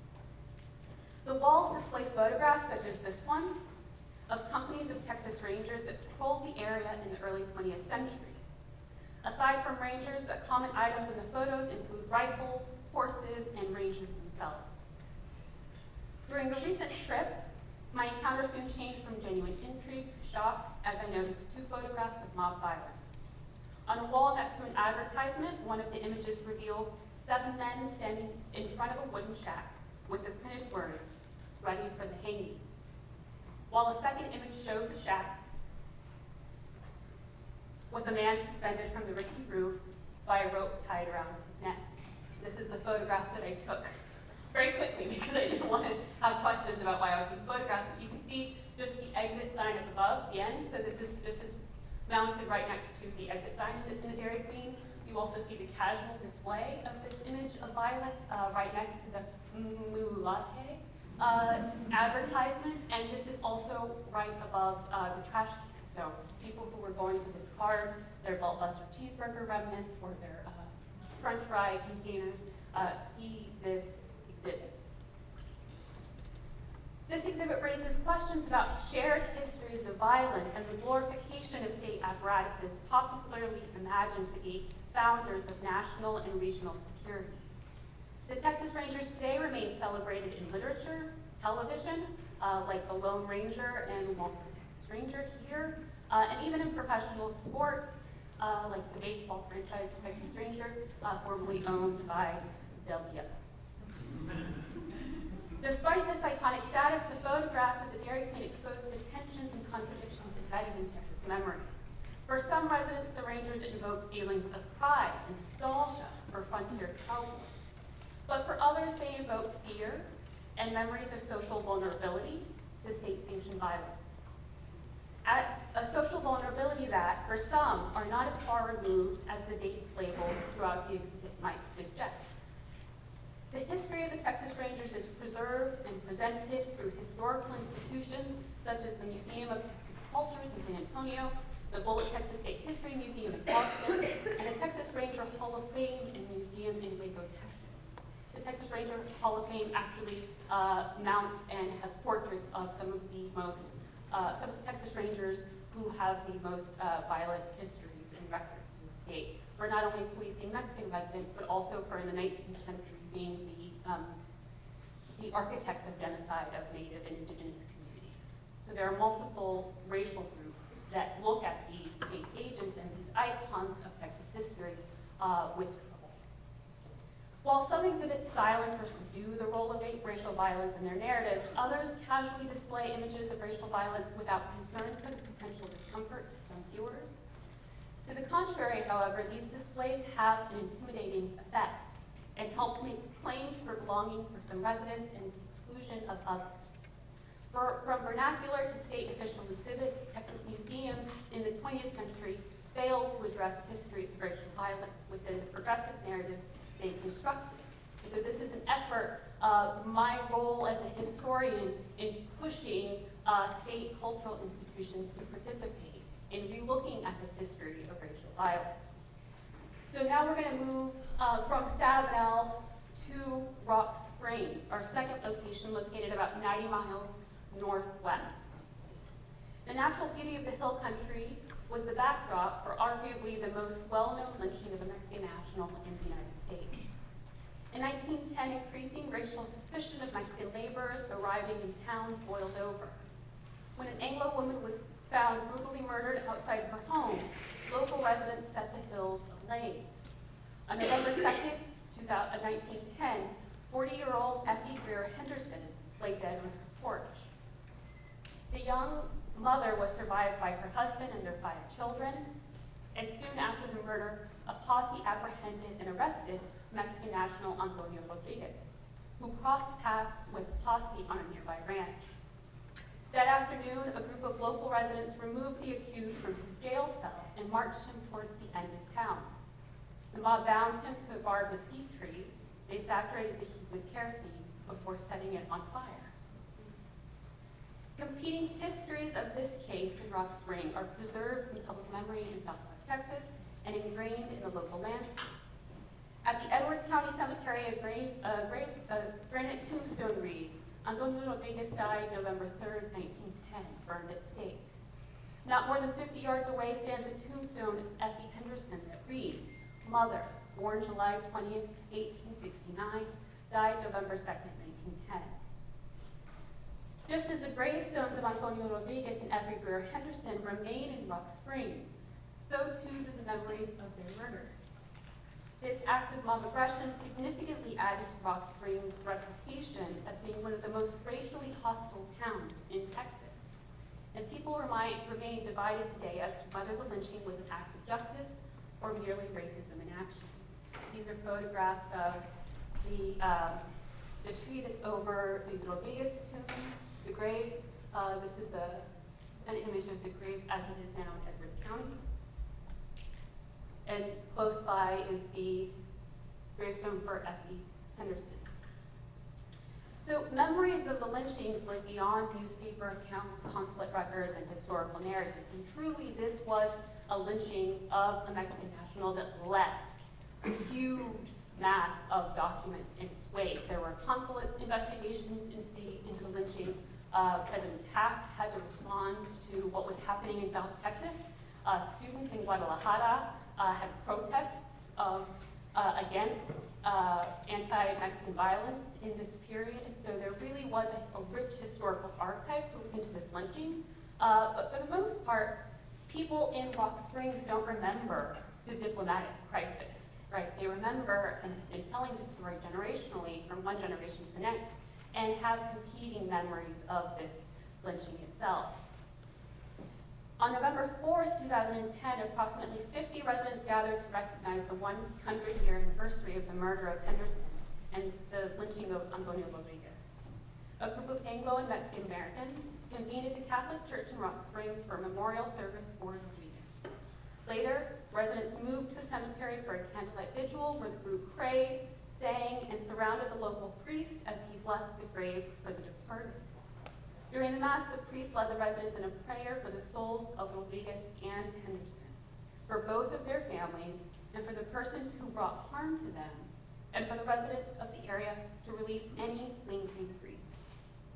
He ended his sermon by asking for God to give the residents of Rock Springs the strength to forgive and to heal. And this is a photograph of the vigil as people were passing candles. These two here are the organizers who helped to get the memorialization off the ground. This is another picture. The son sort of escaped the memorial. Afterwards, people gathered at a local community center and people were asked to bring any sort of evidence that they had on the lynching. And so people made copies of newspaper articles that they had kept, that families had preserved. They went to the county courthouse and made copies for everybody. And so this was a space that's seeable here where people would pick up information and learn things about the history that they hadn't learned before. So this memorial exposes memories of anti-Mexican violence that are embedded in the landscape It exposes the practices of community memories and recalling histories of racial violence and signals the need to grapple with the long-lasting effects of the murder of an Anglo ranch wife and the lynching of a Mexican migrant neighbor. In the absence of judicial and diplomatic resolutions for the lynching, local residents have grappled with the reverberating impact of the event on social relations throughout the 20th century and well into the 21st century. The Rock Spring lynching, however, represents only a fraction of the acts of anti-Mexican violence.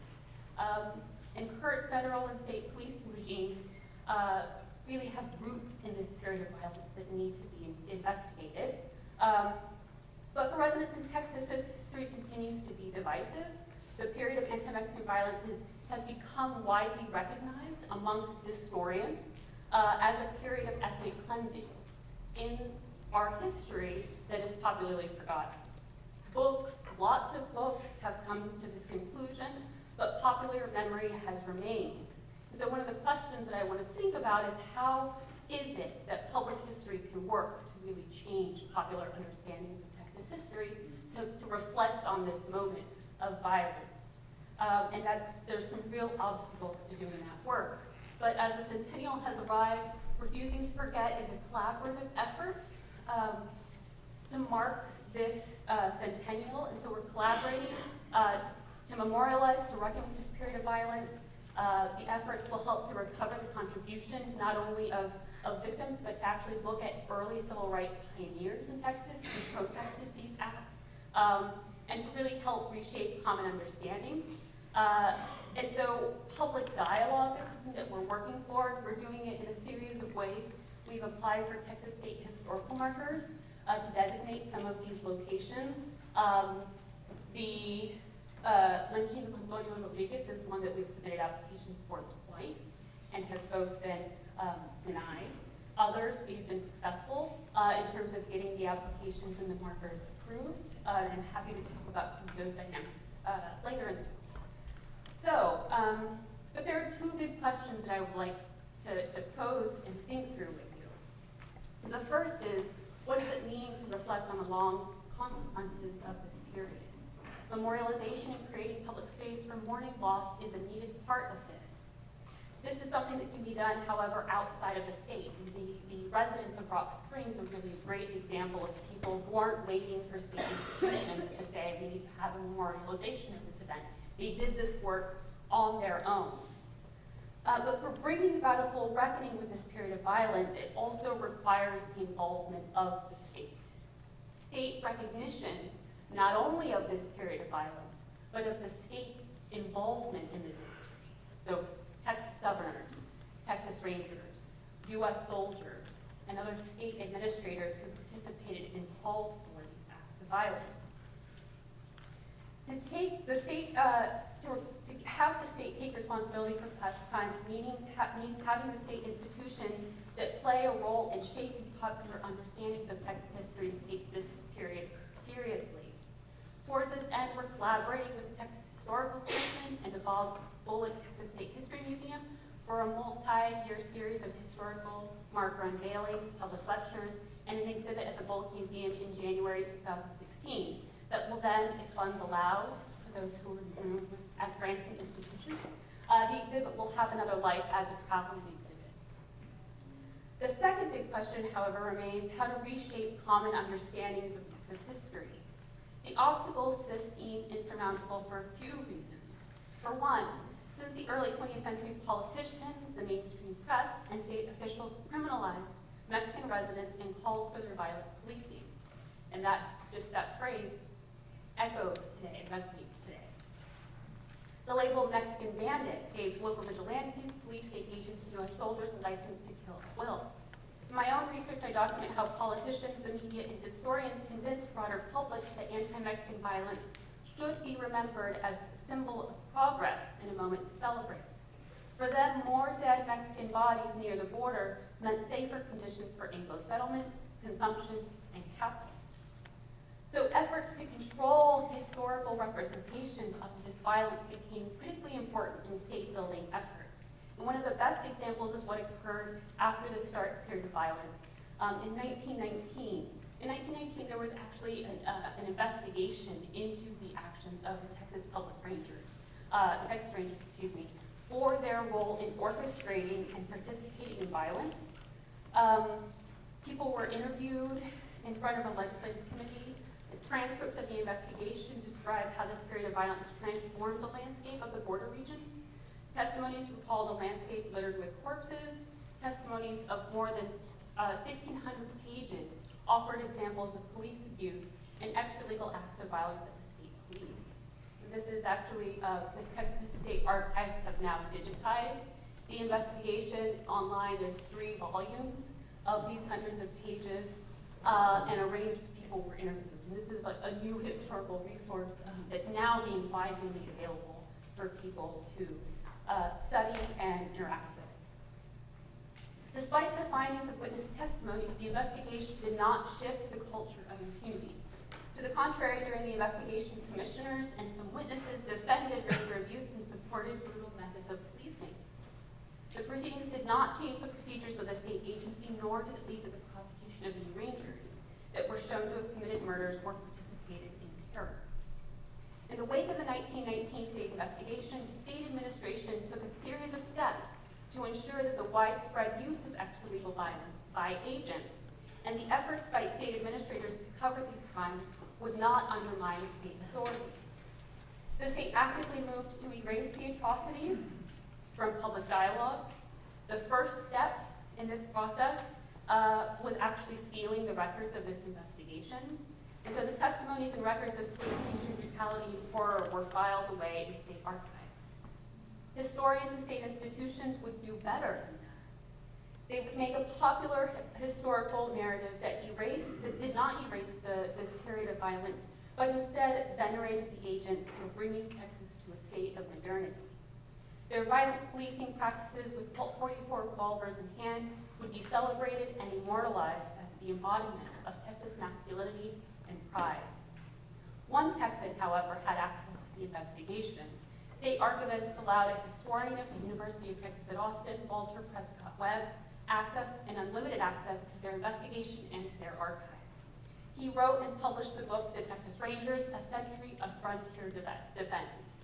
And I wanted to speak to you for a moment about Walter Prescott Webb, not only because he's a historian who helped to write this narrative, but he was somebody who did the public work of the public humanities. He not only wrote and participated in the academy and published research, but he was a pioneer in making sure that his narratives were then circulated and marked the landscape through memorials and public history. So let's think about his culture of authority. He was a member of the UT Austin History Department for over 40 years.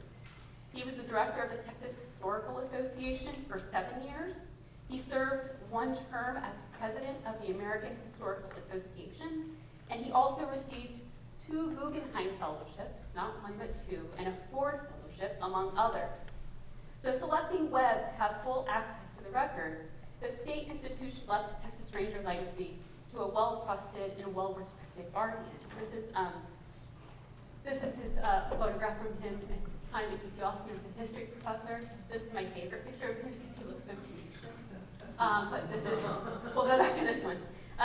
So in terms of his work, he had a long legacy in the publication of his ode to the Texas Rangers, coincided with the centennial of the Texas Revolution, the 100th anniversary of Texas's independence from Mexico.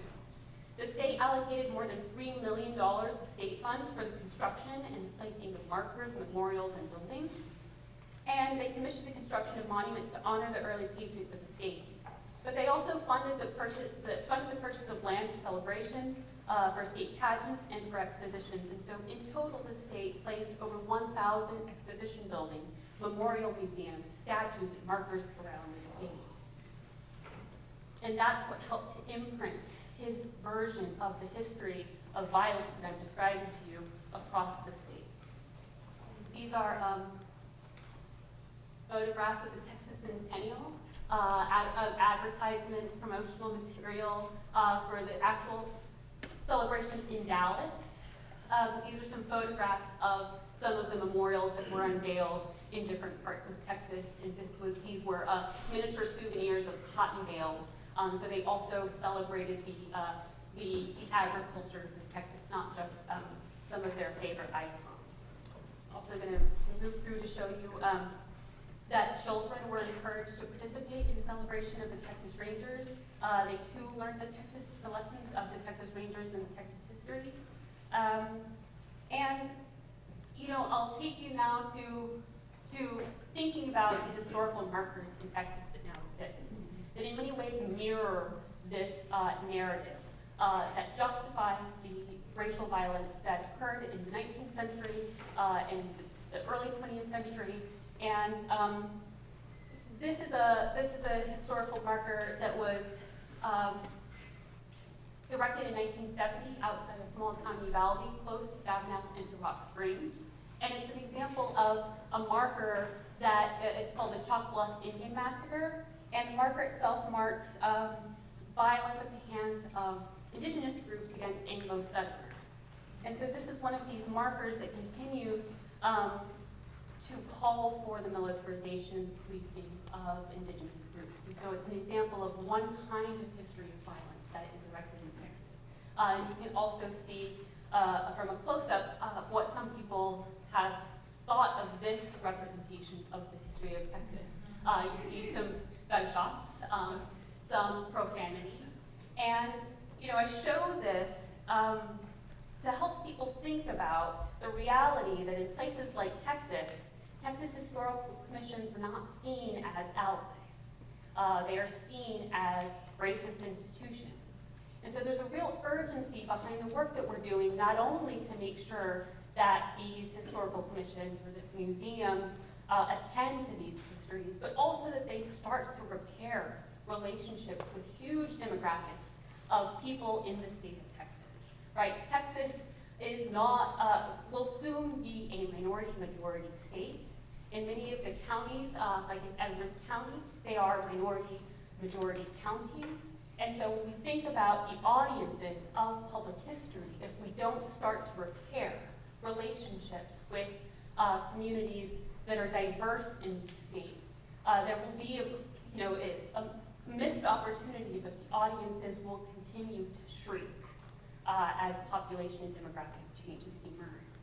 So this is, I'm going to just end by showing you some of the work that I've been doing with students just very briefly to start mapping these events of violence, recognizing that collaborating with state institutions is very slow. We found excellent allies in the Texas Historical Commission and also in the Bullock Museum. But in terms of making some of this work accessible, we're exploring how to visualize not only a database of these events of racial violence, but then also thinking through the possibilities for creating curated tours, recognizing that this map and others like it would be helpful for researchers who want to research this history, but for people who just stumble upon it, we want people to take with them curated information about histories of violence and recognizing that these are sensitive histories that need to be packaged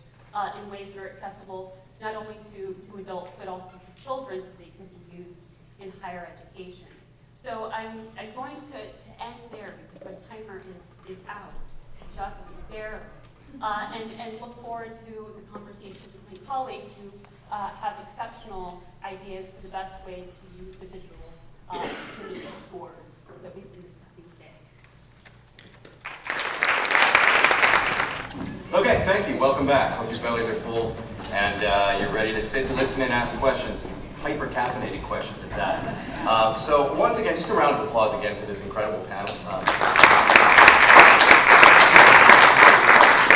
I think there's so much to talk about and so much diversity in terms of what we've really discussed here today that I want to make sure we leave ample time for questions from all of you because there's a number of different angles I think that this really intersects with the conference's mission as a whole and also with a lot of the work that we wind up doing in our own professions.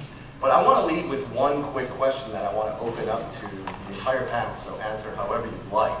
And it's one that I've been both concerned about professionally, both as a funder and as a scholar, designer, whatever you want to call what I do. And also one that I think the field and what I've seen on Twitter, at least during the midst of this panel, has really been concerned about as well. And that's the question of audience evaluation and impact and what you potentially learned about your audiences in the midst of doing these projects, and really the question of how you measure impact at the end. You know, is it about sheer numbers? Is it about depth of contact? Is it about spending a certain amount of time at a particular location? Is it about getting in the boat, so to speak? Or are there other ways of looking at impact here and awareness? So I want to open that up to the group. Anyone feel free, or I'll just look at you and call on you in my old professorial way.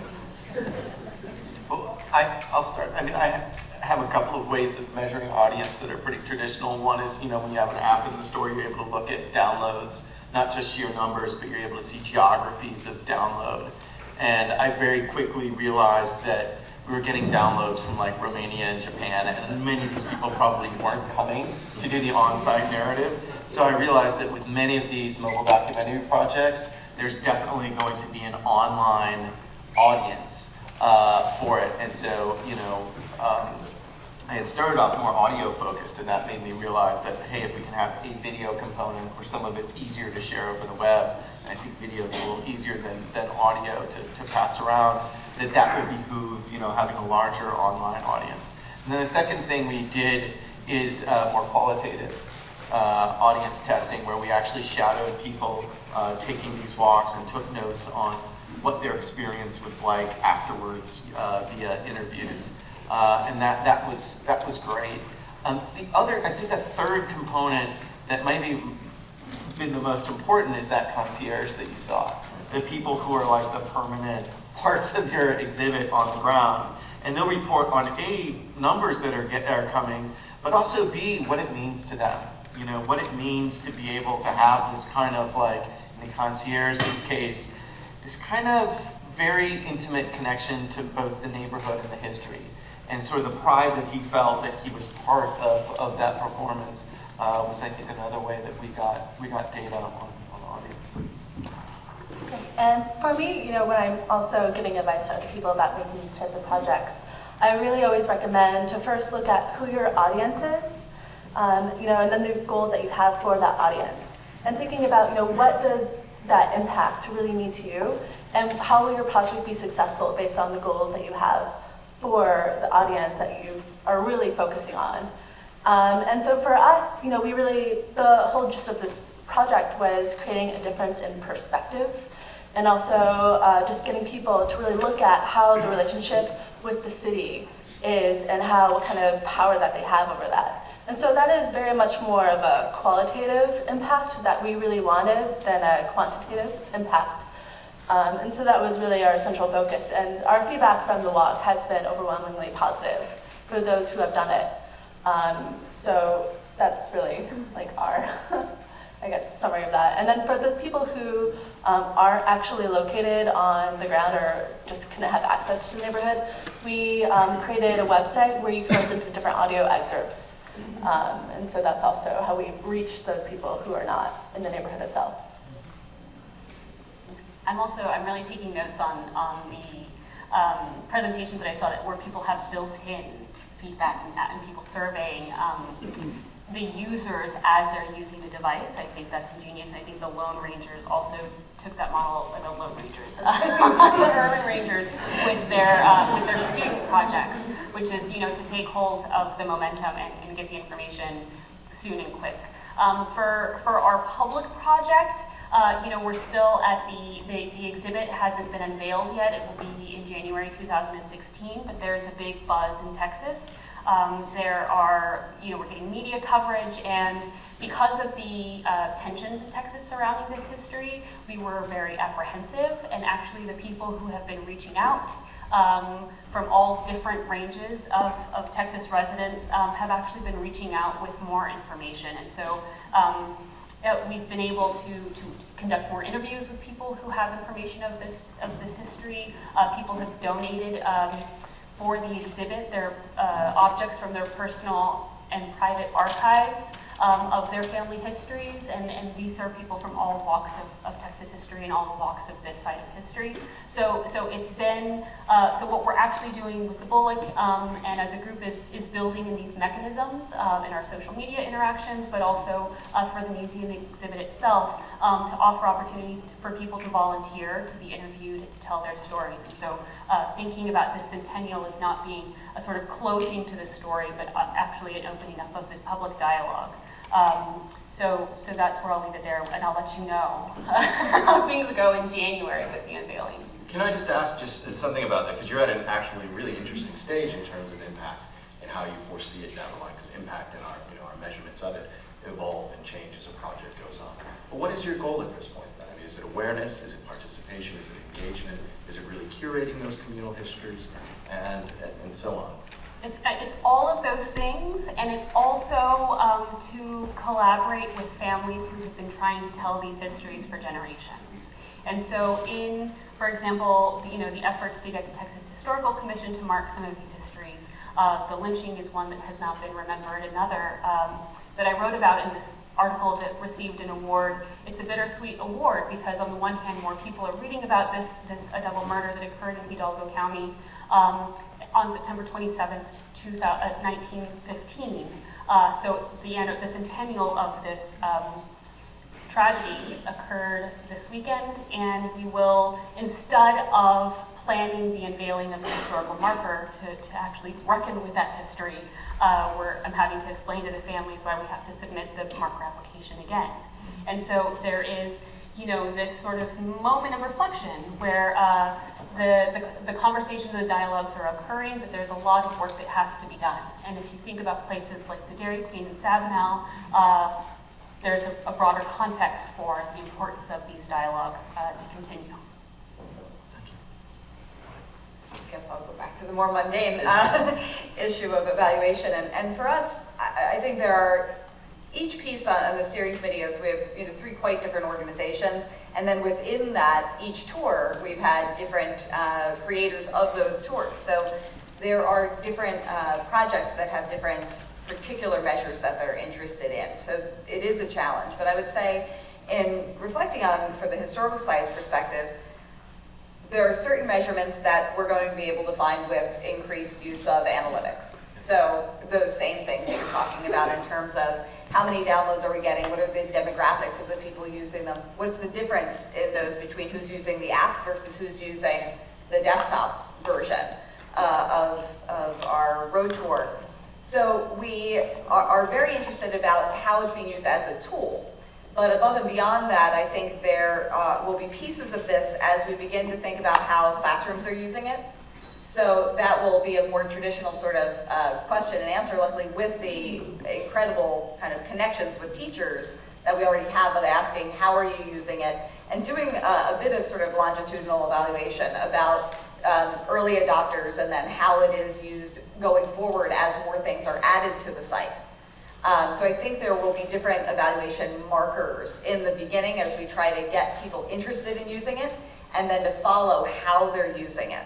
And that's what we're really interested in, to try to understand then questions like how many folks are using this and then going to a historic site. So who is looking at it and then going, who's looking at it then taking an in-person tour? How are we using this sort of the hybridity, or the kind of analog and digital at the same time? So how are people using both?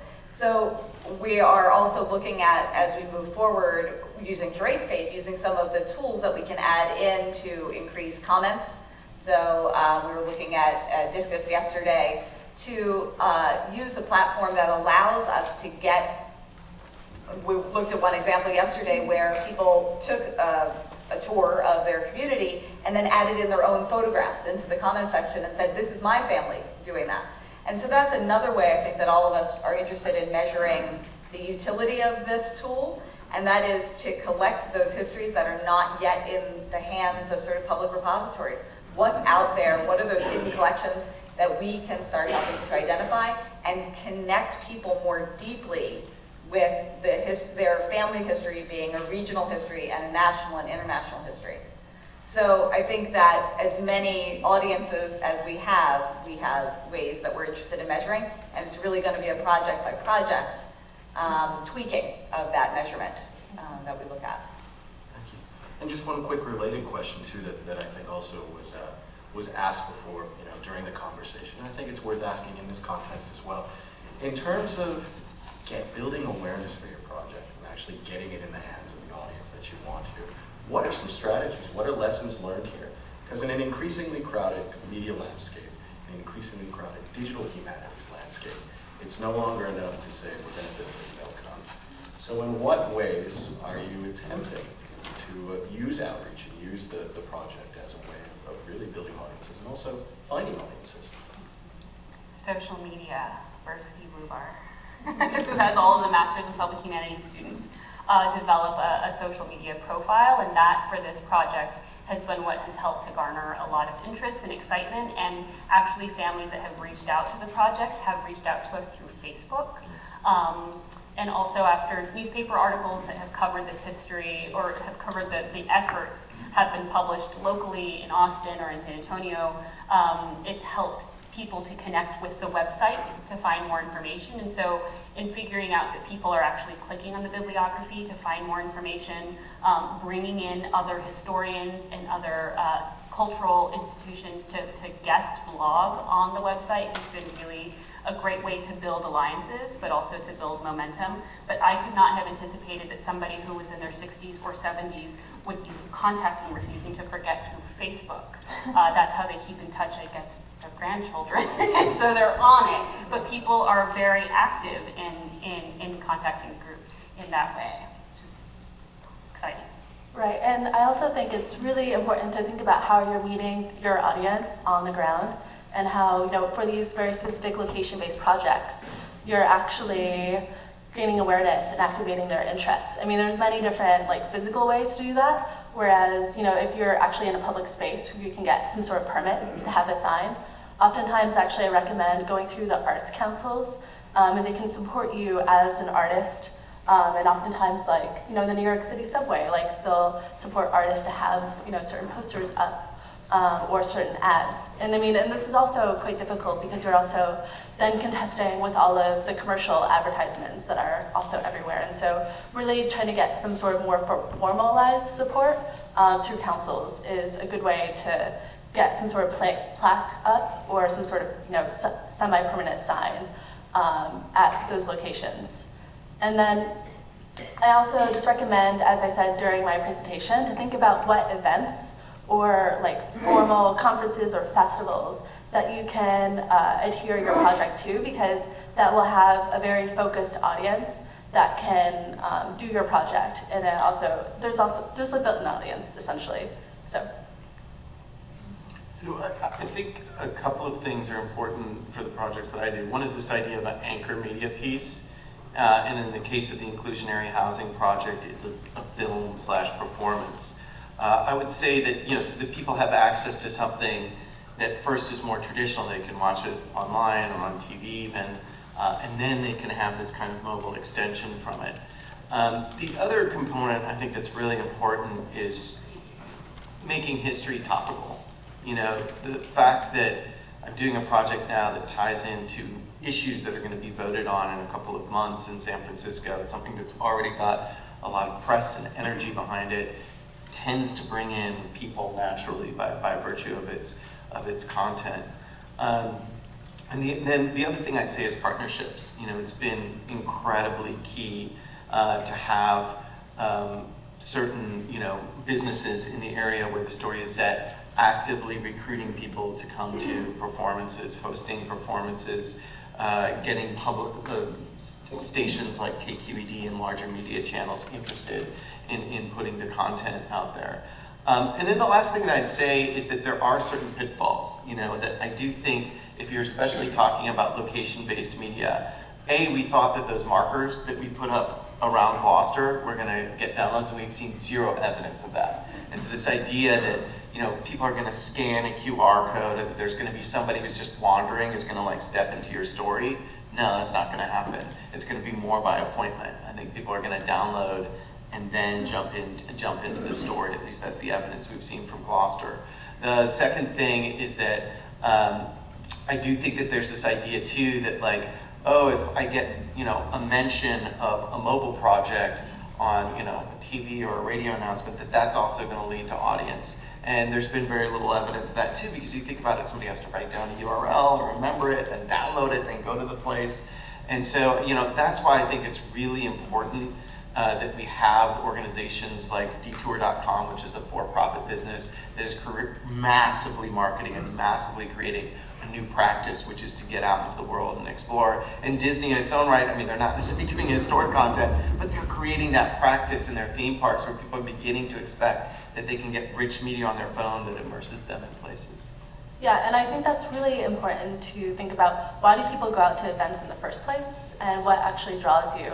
And oftentimes it's because a friend will be there and because someone you know is like really encouraging your participation, like getting out of your house and actually going somewhere to do something.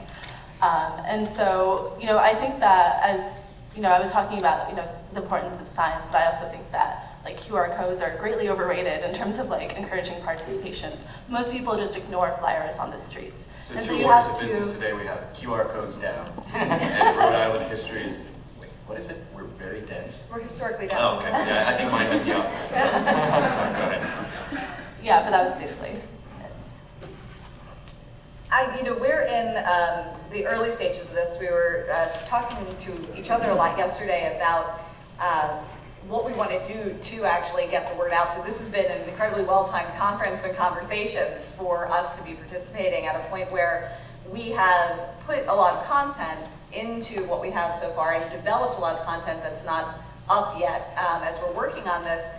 The nice thing, though, I think about the project in general, because it is based in partnerships, is that each of our organizations, in addition to each of the people who created the tours, have built-in audiences that we will be asking folks to, for lack of a better term, exploit, utilize, send things out to, so that they can share and get that information out to them. So I think a combination of social media, which all of our organizations do, sending things out to our memberships, but sending things out to these audiences is very helpful in the partnerships. I mean, this is why we're doing this. And the hope is, and the inspiration here is for people to see what we're doing and to say, we have stories to share, choosing a platform that is expandable, easy to comprehend, and they can say, and now I have an idea, how can we work with you to do one of our own? So it's very important to us that we're getting it out broadly, and for us, as we talked about, partnership, not just with other historical organizations, but with other agencies, other types of organizations, independent scholars, and as we talk about citizen scholars, people throughout the state who do this work and have tremendous collections on their own. We hope that they come back and they're actually producing content. And so it's a dialogue with them. So partnerships are kind of key. And I think partnerships also is something that we've been really thinking about in the creation of curated tours and curated content and teaching modules is the accessibility of the content for educators and making sure that educators are helping us to shape content as we're exploring it in the upcoming months. Because, in a place like Texas, you have state mandated, Texas history classes that students are taking. And so the goal is not just to create the content, but then make it available for people to use it and to be cognizant of the burdens on K-12 public educators that are very real in terms of resources, but also in terms of the standards in which they have to teach to in a testing society, right? Making things easy that teachers don't have to learn how to navigate websites or how to, thinking about digital IQ is really something that I'm thinking about. If my parents can't navigate a tour, then it's not going to work for public audiences. And so I think, constantly thinking about the different sort of registers of how to make it accessible and usable is something that is sort of at the forefront of our development efforts. Yeah, and I just want to add, as people are thinking about creating their projects, really think about how you're disseminating and connecting to your audience, really marketing your project, and thinking about how that actually fits into the resources that you have, both financially and the people who are involved. Because once again, it's just really about focusing on who is your audience and then how do you reach them and how do you get them out and doing your tour in the public space. And if you don't have enough resources to reach them, you have to really think about who you can partner with or what can you do to actually bring them out.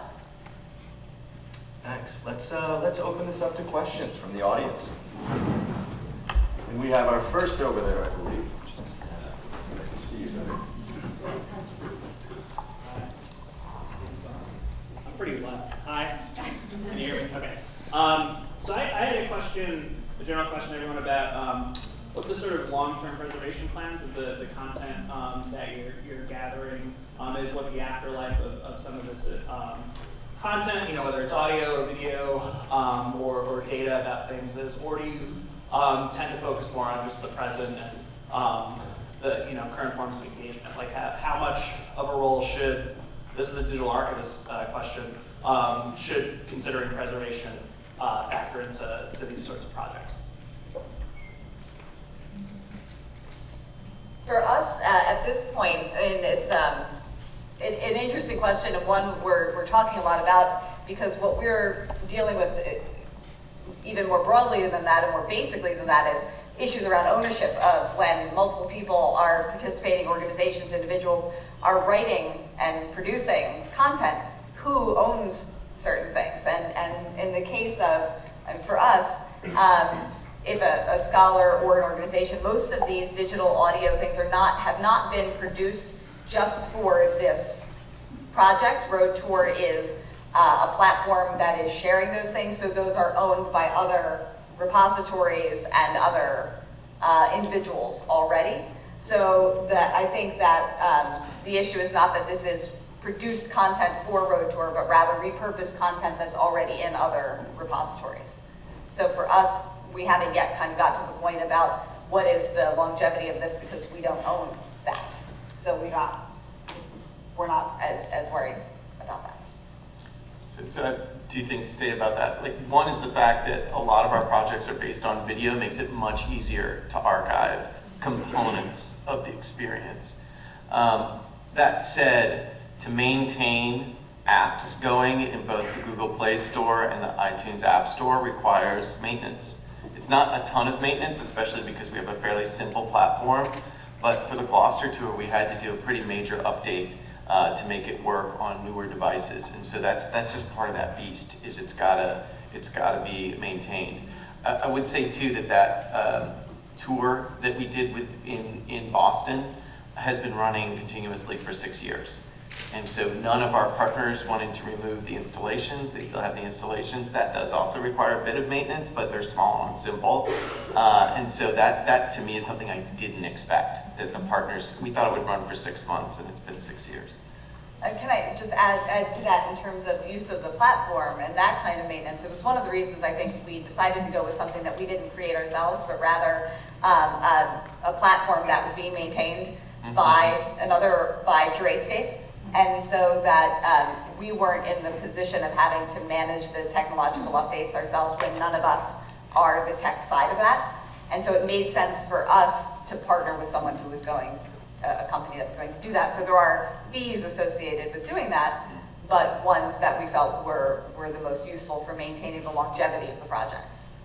So I really think that you should think about what is the lifespan of your project and how long you need it to be relevant for to meet your goals, for your audience. And so, for us, the actual 35-minute audio walk has been uploaded to SoundCloud. But with that, you're kind of giving your power over to SoundCloud. And what if SoundCloud suddenly decides to shut down? I mean, that has happened, with previous digital platforms, whereas all of a sudden people will just completely lose their projects because they're entrusting in these digital companies.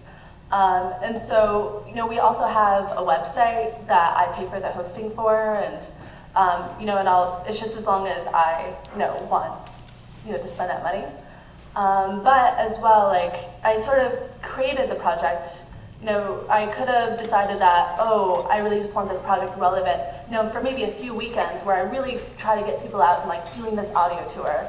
But I was kind of enamored with this idea, especially since my audio walk is really about time and about the progression of time and how we relate to time and space. And so I was actually quite enamored with Janet Cardiff's Her Long Black Hair in Central Park, which was made in 2004. And I did, almost a decade later, and it still worked. And it still carried such, grace and magic with it.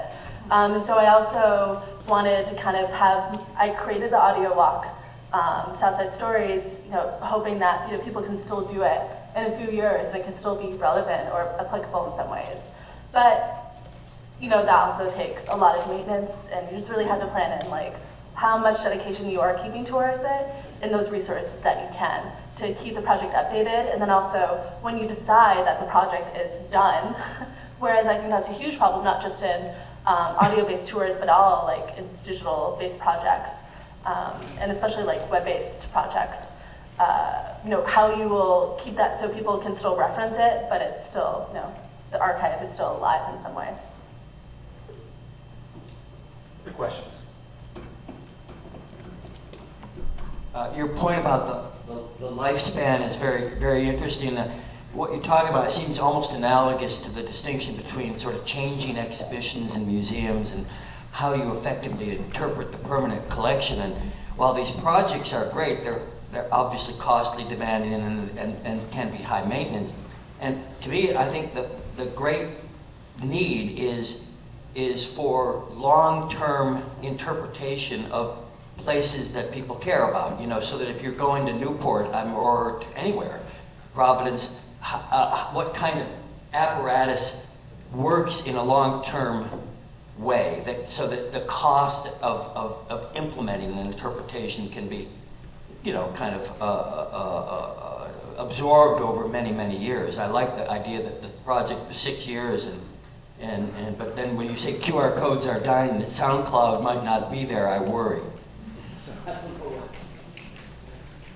Any responses to that? One response is that the most successful audio guide by far is the Alcatraz audio tour. And it survived, I think, 3 iterations of different platforms. It was first delivered on cassette tape, and then it was delivered on these kind of rental devices, and now you can get it on your phone.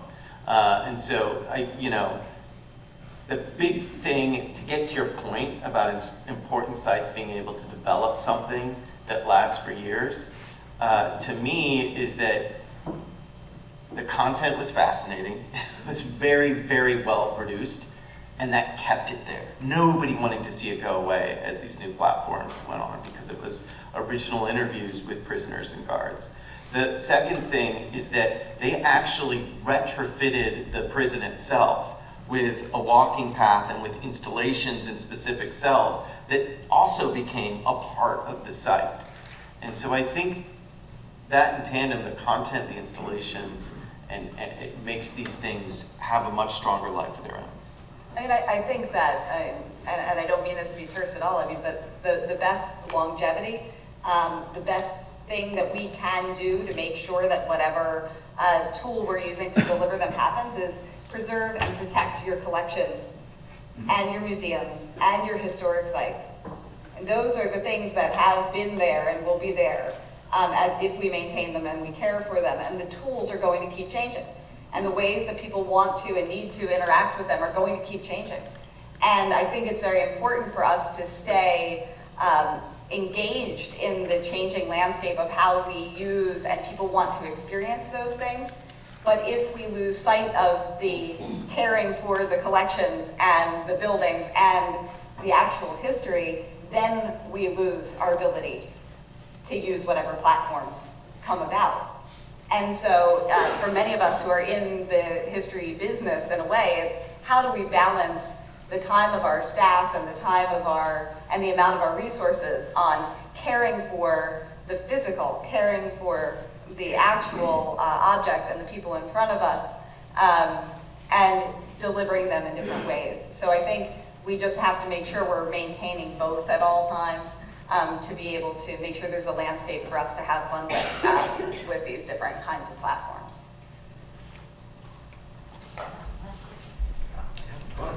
One over here, one over here. Last 2 questions. We'll do 2 more. I'm just wondering, for these projects that have publics, sure, I'm Chad Randall from Cornell University. I have a question about the way that you accommodate or address the issue of public safety in projects where you've got audiences going out public's going out and looking at apps, putting on headphones and so on, often in crowded environments full of traffic and so on. Is this an issue? Is liability an issue with any of these projects? And have you dealt with this in any way? Lawyers. The question is lawyers. So I'll just go first. I haven't dealt with any specific legal ramifications from our audio walk, which takes place in a very busy urban environment where the urban walker is contesting with bicycles, with cars, and there's so many different street stops throughout the walk itself. So no, I haven't had to deal with any kind of like legal liabilities in a formal way. I haven't had, participants don't sign an agreement that they will not sue us.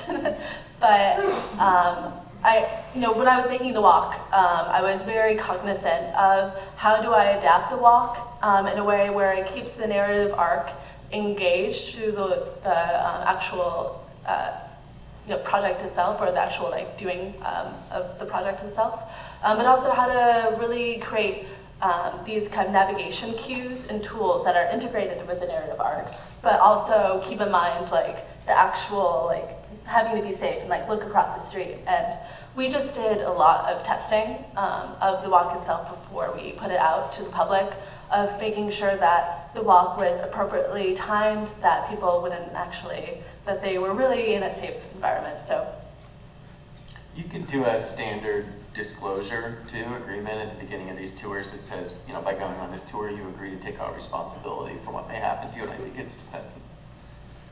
So if your hands freeze on the oars. Yeah, exactly. Last question over here. Okay, thank you. And this is to all the participants.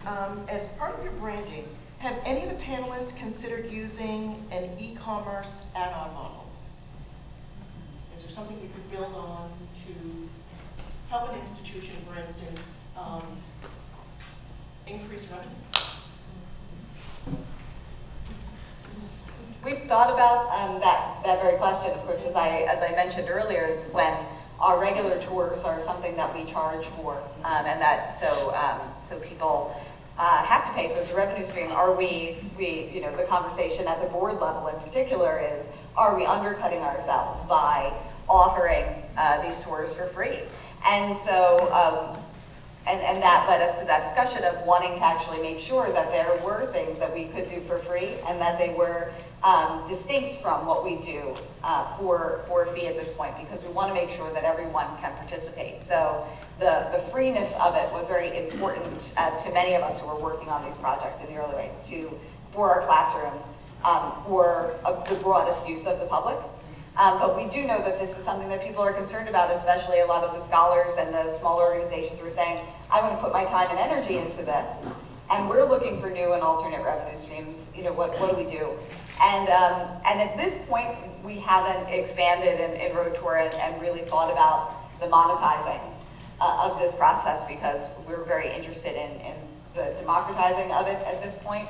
But it is something that we are, of course, quite cognizant of, and are thinking about ways in which we can encourage use of these platforms, especially if an organization is doing it independently and therefore absorbing all of the costs on their own. It's also it's not an incredibly expensive, but it's not a cheap thing to do either. So there are various platforms where you can have for virtual tours and for walking tours, you can have pay models. We just haven't explored it for this for the reasons of wanting it to be free. Yeah, and I also might look at Detour, which is commercialized, the audio walk. And it seems like they're going to be really successful. There are past people who've done it. I mean, for example, this company called Soundwalk. And when I first started working on my project, I was doing research into them, and it looked like they basically shut down. I'm not entirely sure what their story is. Maybe he knows. Yeah, I would definitely look at what they do on the commercial level, and maybe that can also apply to how you help to monetize these projects, for your institution. So we have charged for the Beacon Hill tour, and I would say if you're planning on revenue, don't count on it. We did get, I'd say a significant amount of revenue, but nothing close to what it cost to build these. We got a $50,000 grant to build it, And we recouped maybe 10 or 20% of that in what we charged for downloads. We decided just to make it free because it was more important that people experienced the project than that we tried to recoup some of our costs. Detour actually is absorbing the Soundwalk that failed. They tried to charge for downloads. They had a very sophisticated platform that allowed you to do an in-app purchase where you got a bit of the content and then you could charge to get the rest of it, and it failed. And Detour right now, I think, is trying to figure out a price model where they can produce these fairly cheaply, and they charge usually $5 for each of them.